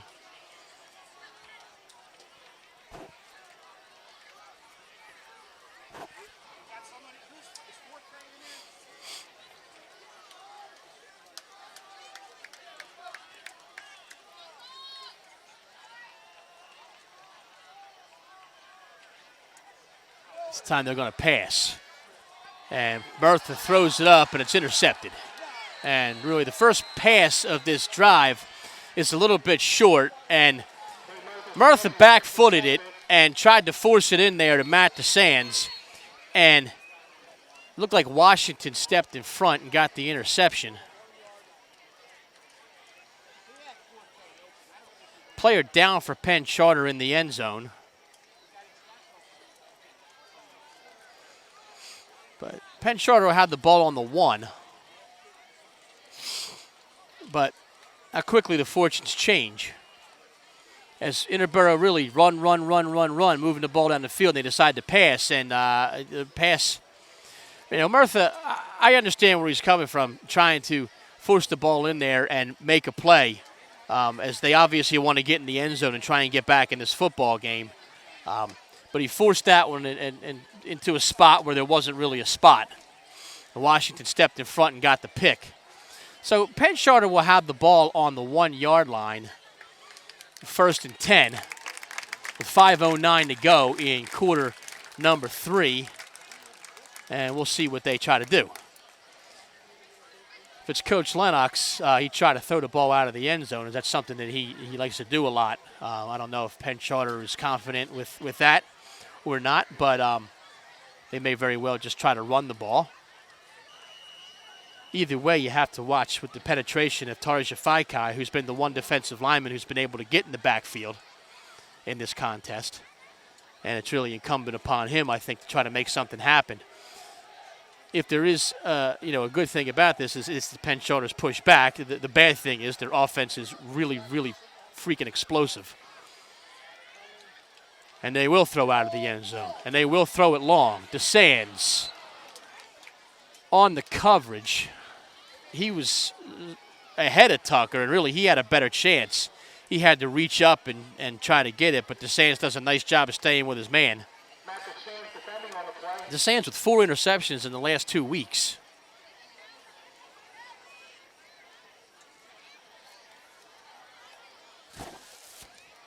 So it'll be 2nd and long from the 1-yard line. And really, Interboro, I think their last gasp here is to try to force a 3 and out and make Penn Charter punt out of their end zone and hope to get good field position. This is going to be a pitch. And Edward Sadie with the 1st down carry up to the 14-yard line, so 13 yards on that and breathing room. Sadie favoring that ankle as he goes down, and we'll have another injury timeout on the field.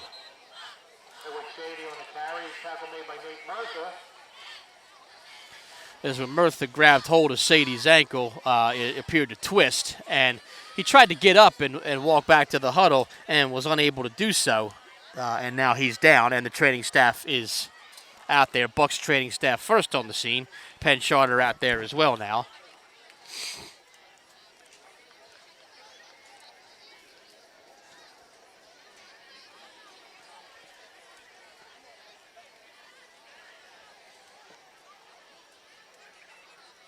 He appears to be really favoring that as he rolls over, and now he wants to get up, and he does, and he'll limp off the field, albeit pretty much under his own power. A trainer does have him, and now he is walking off on his own, so he'll go over and be tended to.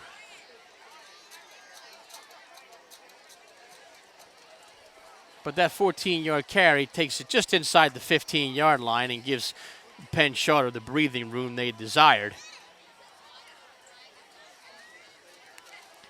And a nice call on the pitch out there. Sometimes teams are hesitant to pitch the ball backwards when they're in the end zone because if one offensive lineman doesn't do their job and contain a defense, you run the risk of a safety.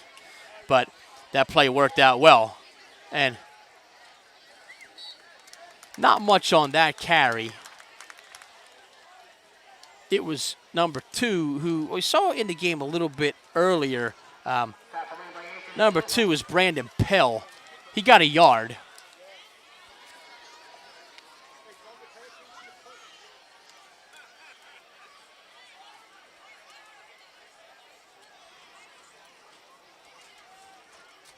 And talking with the coaches who are stationed up here high atop the South Avenue Sports Complex, they said that Natkowski is probably going to find himself in the Patriot League next year. Which means he's probably a pretty good student, too, because the Patriot League doesn't take any dummies. Timeout, Penn Charter. So Penn Charter calls timeout with 3:56 to go in quarter number 3, which thus far has been a fairly rapidly moving quarter.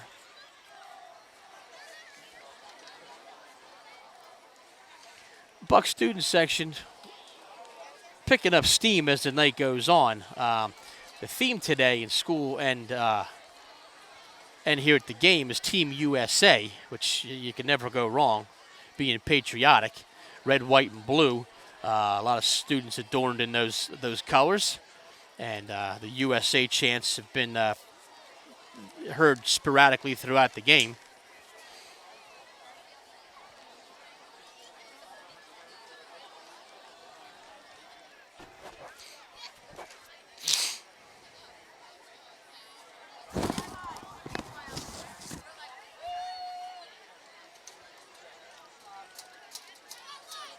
So the coaching staff, Tom Coyle, the head coach of Penn Charter, he said what he's needed to say, and it'll be second down and about 9. Pell out of the backfield with the catch. He'll get another couple yards. Be third and about 7. Adams with the tackle. Kuyate, McMullen, Faikai, all of them over there to help out. Pass complete to Brendan Pell. Tackle made by Connor Adams. So I would say that, you know, this play is a relatively pivotal one in the sense that the Bucs need the ball back. And if they really stand any chance of coming back in this game, they need a turnover on downs and a relatively quick score. Nakowski over the middle to the tight end, and it's not going to happen. As the big tight end, Luke Stansfield, with the catch and run to the 34. It'll be first down for Penn Charter.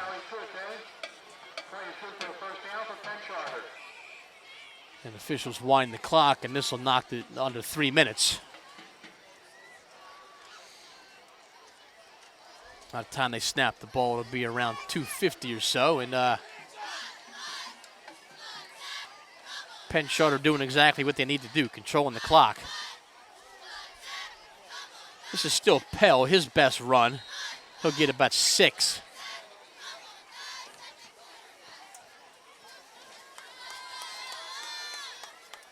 They give him close to 7 there, maybe a 41-yard line. They got to get to the 44 for another first down. So it's interesting, as the action slows down, the pace of the game actually heats up. Speeds up, rather. It goes to Pell. He'll lose a yard.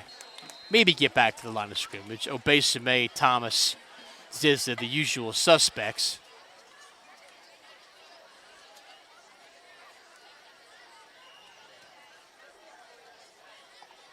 This drive started on the 1-yard line. They've since advanced it to the 41. Third down and 3 for Penn Charter. Under 2 minutes to play, quarter number 3. This time the pitch and a big hole. Pell, the first down, gets up near midfield. He'll be folded up around the 48-yard line, but not before he picks up another Penn Charter first down. The chain gang quick to move the chains, and the referee paying every bit of mind to that, winds the clock. That was actually Sadie back in the game, so apparently his ankle is okay.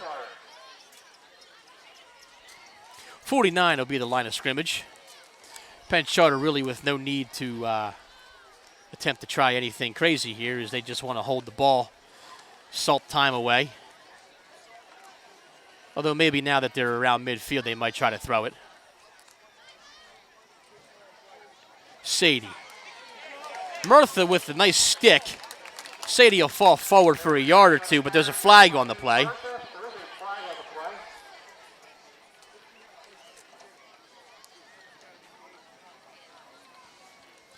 With the pitch out, we're probably looking at a hold. And that'll be a chop block.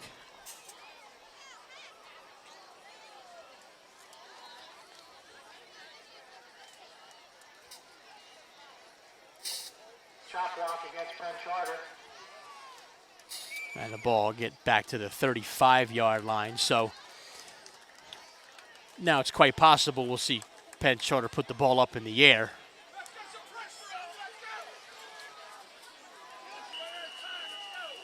And the clock winds, 56 and a half seconds to go, so we're under a minute in quarter number 3.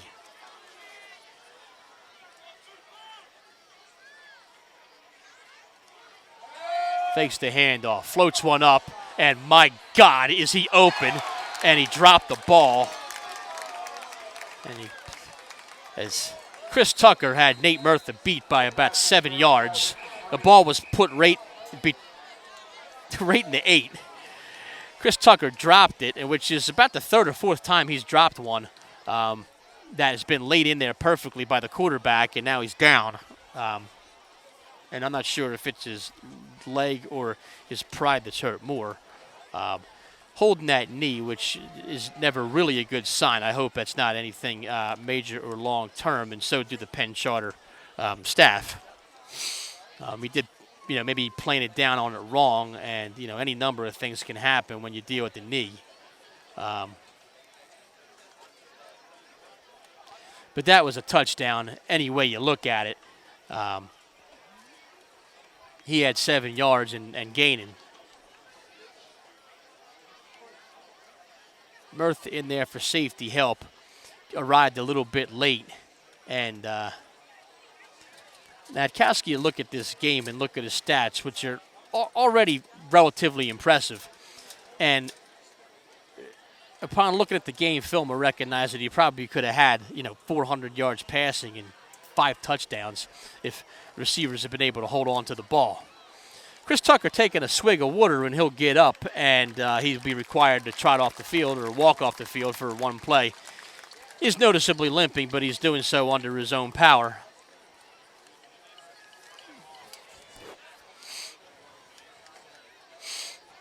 And that'll be a play that the Bucs will have to take another look at and see what went wrong and how Chris Tucker got so wide open.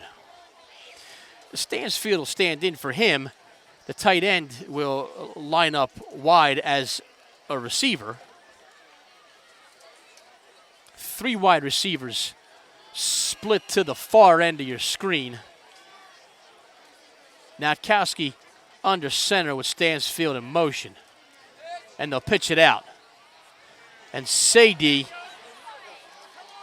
close to a first down, past the first down, still on his feet, will eventually be run out of bounds or run down at the 15, but this ball's coming back.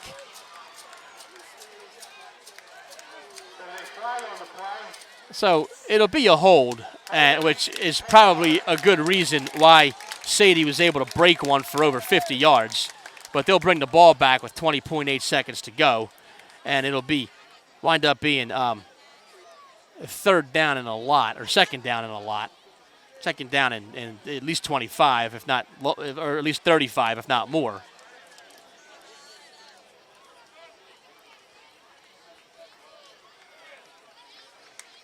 So the 26 will be the line of scrimmage. They have to get to the 41. So, doing some quick mathematics, that's 33 yards.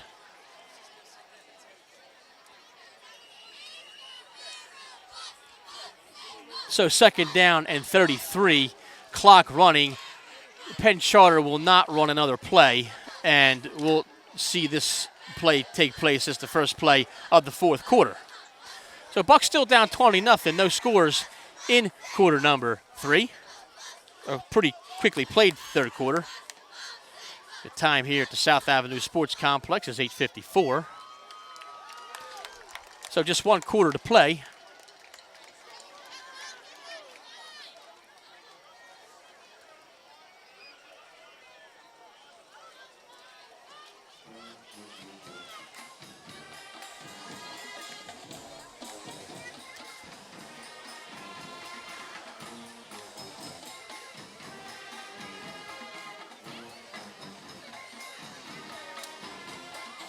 And the zeros on the clock. They haven't moved the ball down to the other end yet, so I don't know if they're going to have an untimed down here or what the story is.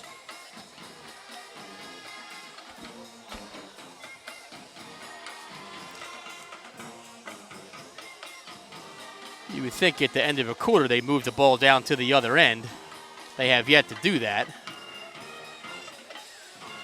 Referee over at the Penn Charter sideline explaining to their coach exactly what the situation is.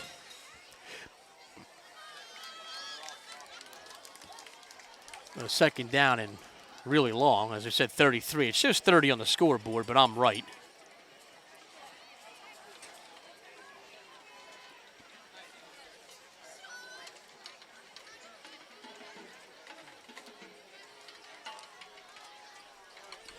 And it appears that this will be an untimed down to end the third quarter. So we haven't quite finished the third quarter yet.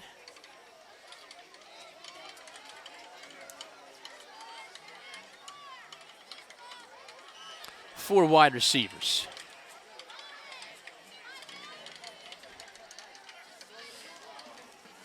And that ball bounces in and out of the hands of Denari Beard.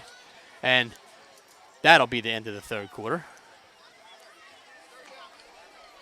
Be third down and really long.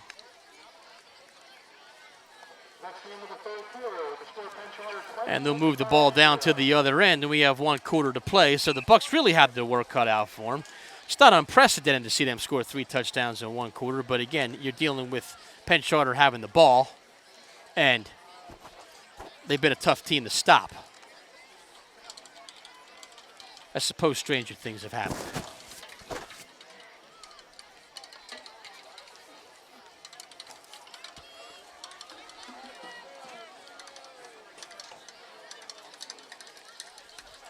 Otherwise, we're looking at a 4-1 Bucs team going into league play next week.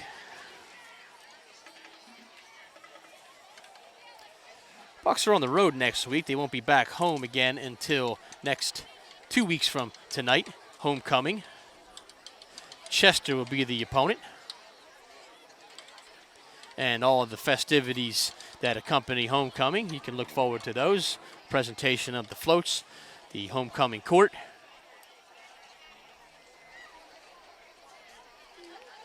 Yours truly, I guess, I don't know if I'll be able to commentate and drive. Joe Barrett, my co-class sponsor for the sophomores, not particularly adept at driving with a trailer hitch. We'll see, either he'll practice that or maybe I'll just try to be 2 places at once. That would be amazing. Producer, director, my good friend Katie Magg said we could do the broadcast from the float. I think we're lacking a satellite, but we can give it a shot. I guess we don't really need a satellite, do we? We can just do a handheld. Yeah. Before I leave, we're going to do a live broadcast. That ball thrown on a line and in and out of the hands of Thompson. The Sands had a little bit to say about that as he, with the hit, knocks the ball loose. So 4th and long, and Penn Charter will punt. Connor Adams and I imagine Kuyate will go back deep.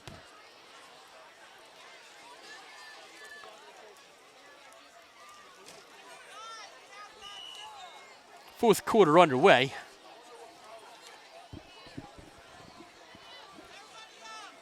Colin Conley, field commander, commanding the troops of the band. And a flag. That may very well be a roughing, too, as number 56 of the Bucs runs into the punter, Thompson. John Keeney. That'll be a personal foul. And the question is, and I'm actually unclear, I'm embarrassed to say, whether that's an automatic first down or not. We'll wait and see. It's a 15-yard variety no matter what. Roughing the kicker. And that's an automatic first down. And, well, Bucs were about to get the ball back, and now they're going to give it right back to Penn Charter. And I think some of the Bucs trying to plead that the 15 yards wouldn't be enough for a first down, but if it's an automatic first down, it doesn't matter. So, line of scrimmage will be the 41. Penn Charter, once again, with the ball, first down, and they can eat away a little bit more time.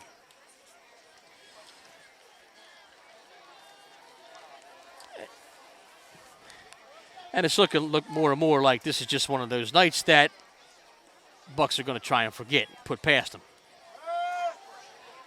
Nikowski to Stansfield.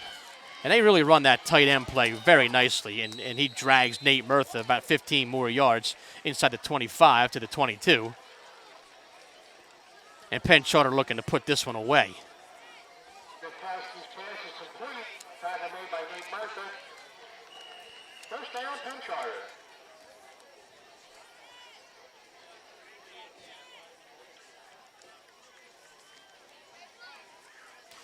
And they just hurry up to the line. They have 2 wide receivers on the near end. Sadie. Need down at about the 13. Edward Sadie on the carry.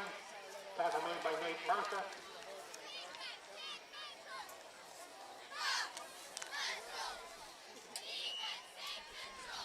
They'll mark it at the 14, but it'll be another first down.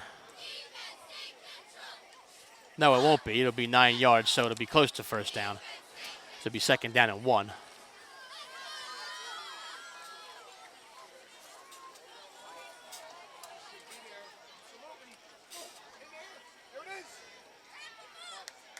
Edward Sadie on the carry. Sadie on the carry inside the 10. First down, Penn Charter.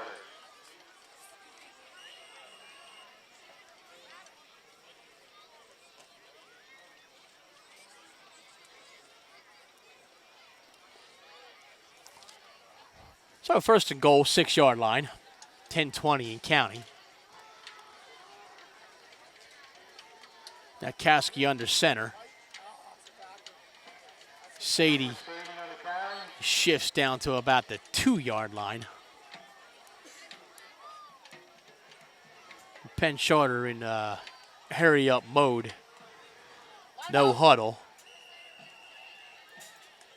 And Kasky will take it into the end zone, and really with little effort on the defensive end. Kasky walks in, and that'll be a touchdown for Penn Charter with 9:50 to go in quarter number 4. 26-0 your score pending an extra point attempt. Cooper is out there.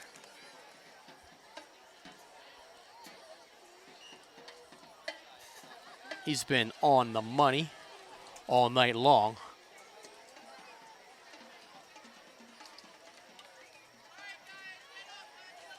And this one's no different. So 27 points come in the form of 3 touchdowns and 2 field goals. 27-0. 9:50 to go.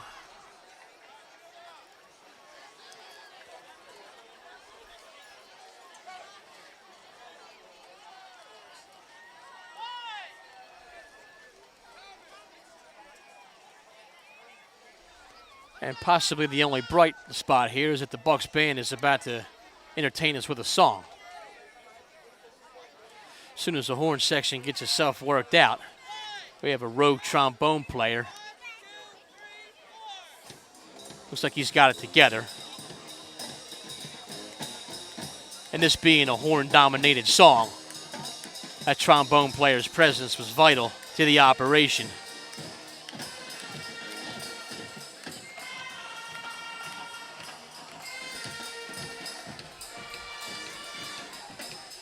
And even Mark Pelt's taking a turn at conducting the orchestra here. And the kickoff is high. And Kuyate catches with his hands at the 20, and he'll have an opportunity to run it back. He gets it to the 27. Nate Murtha and the offense will take over, and they're going to try and at least get something on the board here.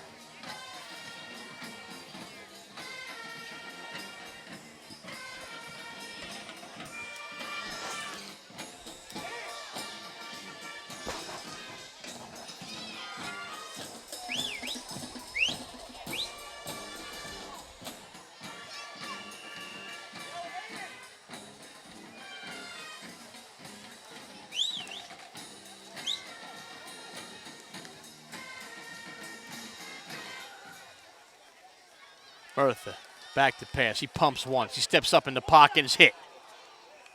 Hitting the ball on the ground, and we'll wait and see. I think the Bucks got it, but it looks like they're calling 2nd down. But Murtha stepped up in the pocket, but not up far enough as he was hit from the backside, and the ball knocked out of his hands. And he's had a heck of a night, too.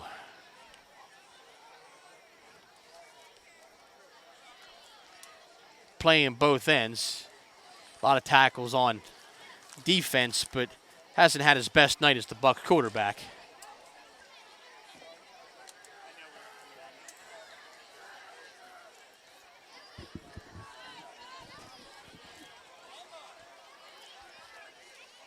Murtha from the shotgun.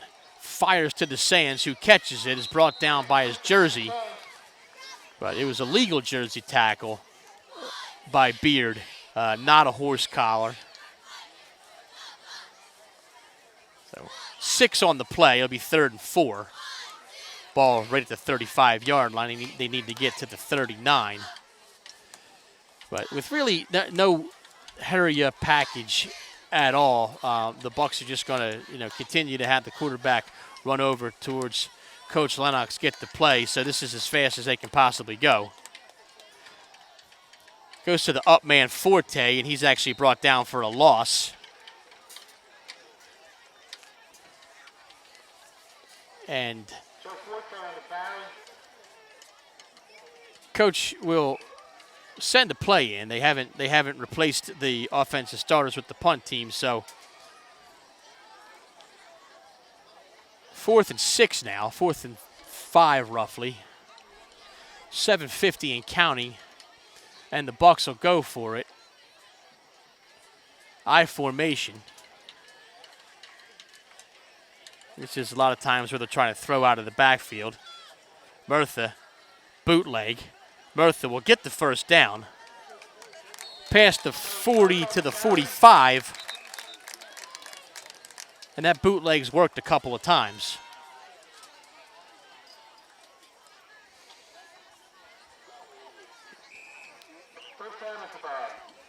This referee gets an A+ for clock starting.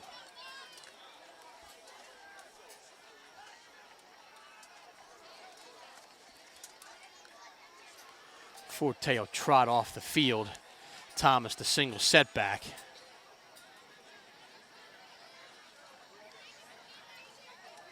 Murtha to pass. He pumps, he spins. He looks, he actually gets past the line of scrimmage and he'll get close to another first down. So Murtha not seeing anybody, wisely tucks and runs. And don't know if they'll give him another first down or not. Bucs call timeout because Murtha took one on the shoulder there. 6:46. Clock stopped. And we'll listen to a little Hawaii 5-0.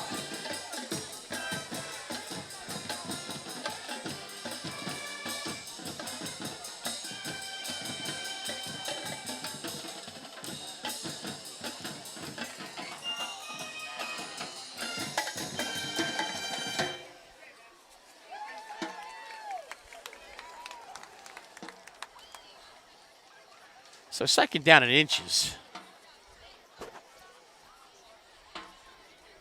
And timeout about over as Coach Lennox walks off the field, joined by Lee Kuyate. Forte back on.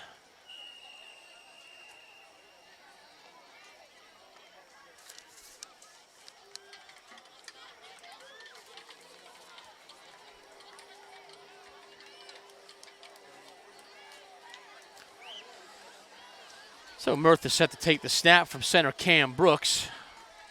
Thomas ahead. He'll get the first down. 44, line of scrimmage.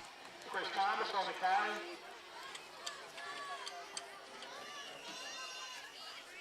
Bucs will huddle it up again. The clock's not moving any slower. It's going to be 6:30 and counting by the time Murtha gets the play off. Forte will trot off in favor of Kuyate, so he'll most likely play the wing. Now he'll line up at the fullback position.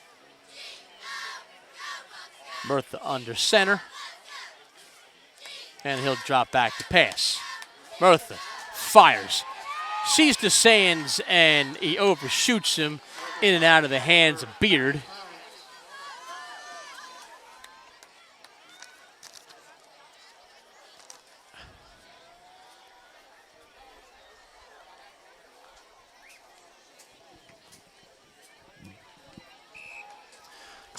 Clock stops with 6:06 remaining in the final quarter.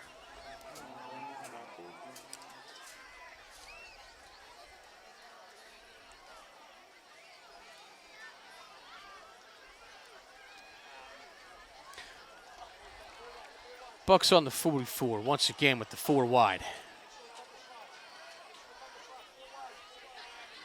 Thomas stays in to provide protection. This time he hits Ravert on a slant. Ravert down to the 25. Nice catch and run by Collin, and a good throw to hit a man in motion by Nate Murtha. And down goes Thompson. Most likely a cramp. It's another guy who's played 2 ways throughout this game. Terrence Thompson, Jr., from Jenkintown, Pennsylvania, so says the stat sheet here. Doesn't tell us much else. Doesn't give us positions, doesn't give us height and weight. Really, if I do say so, a poor job of reporting stats by the folks at Penn Charter.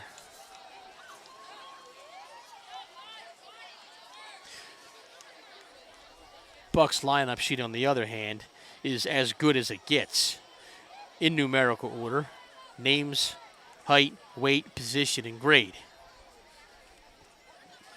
All you need is a little bit of knowledge of an Excel spreadsheet and you're good to go.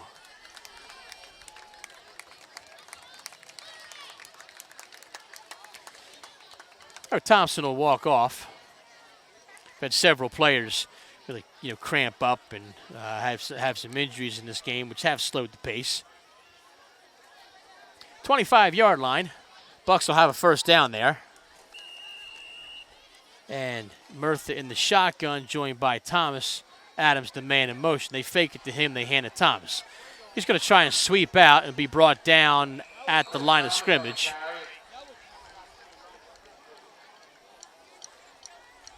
Both teams with 2 timeouts remaining. And I'm sure the Bucks will pull out all the stops to try to punch one in the end zone, as nobody likes to get blanked at home. By the same token, Penn Charter not just going to roll over and give one up, as they would love to have a shutout. Bucks with 2 shutouts on the season. Back-to-back weeks against Norristown and Newman Goretti. Murtha pumps, fires. DeSands is open, but ball off to his right. DeSands had his man beat, but he was overshot. 5:10 remaining. Clock stops on the incomplete pass.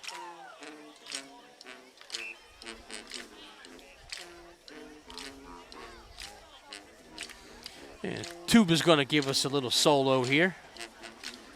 Each of these tuba players will insist that they're holding a sousaphone, and that may very well, but it's always a tuba to me. I've never heard a tuba-driven song like this. Murtha ahead for 4, but there's a flag right where Noah Nickel is standing.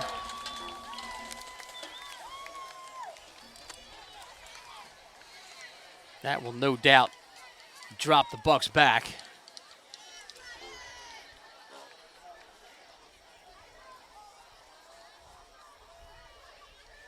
And holding a spot foul, so they'll spot it probably all the way back at the 45-yard line.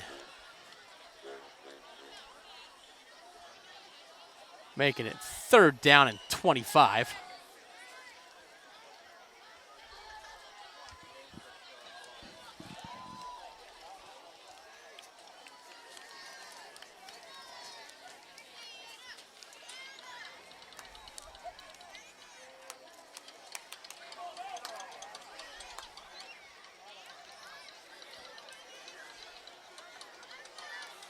And it's going to be Ravert to pass and intercepted.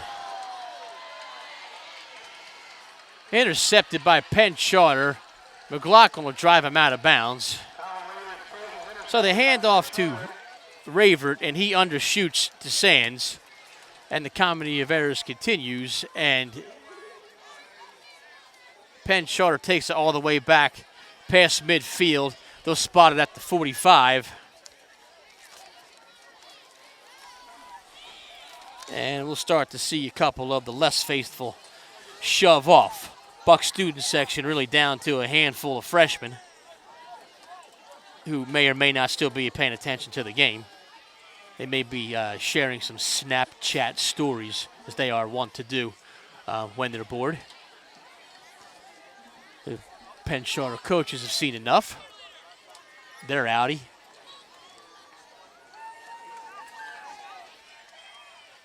Interboro coach is still here. Mags and I are still here. The kid filming for Penn Charter who knows nothing about football is still here. Ball all the way back at the 48-yard line, so apparently they've seen something that I didn't. He stepped out there. Matkowski's still in. And a different running back. Same result. 9 yards straight ahead.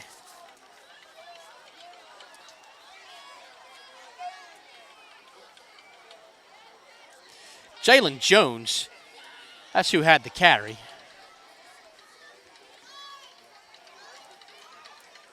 He got 9. 43-yard line will be the line of scrimmage as we go under 4 minutes to play here in the final quarter. Colin Conley going to fire it up one more time.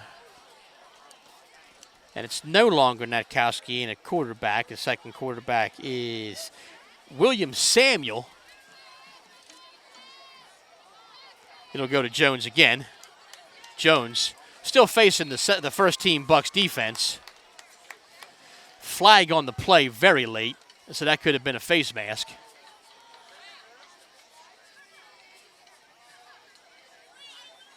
Either that or a towel fell, but referee not signaling a penalty, so it must have been a towel that fell on the ground. So it'll be 3rd down and 3.5 for Penn Charter at the 45-yard line. They'll take every bit of time they can in the huddle. William Samuel under center. Jones, the tailback. Noah Evans, the fullback. It goes to Jones. He will get a first down.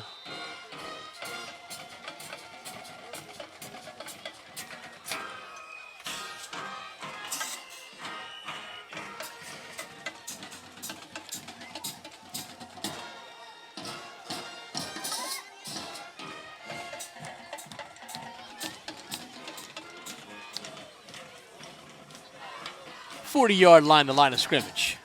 2:20 and counting. It's all over but the crying here at South Avenue.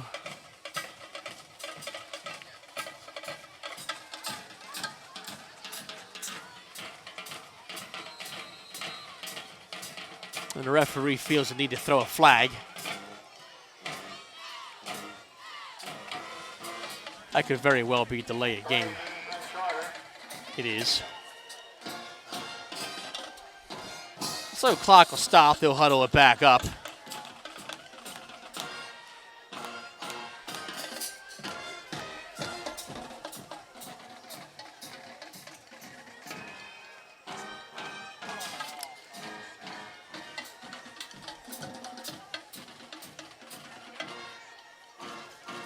And Penn Charter really only has to run a couple more plays.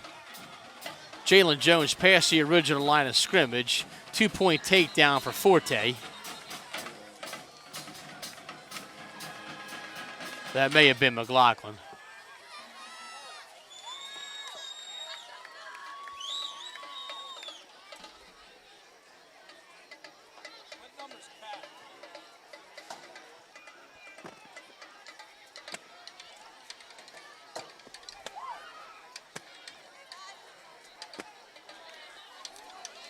And with it being 2nd down and 15, really, Interboro, unless there's a fumble, has no chance of getting this ball back, as Penn Charter will get to a point where they don't have to run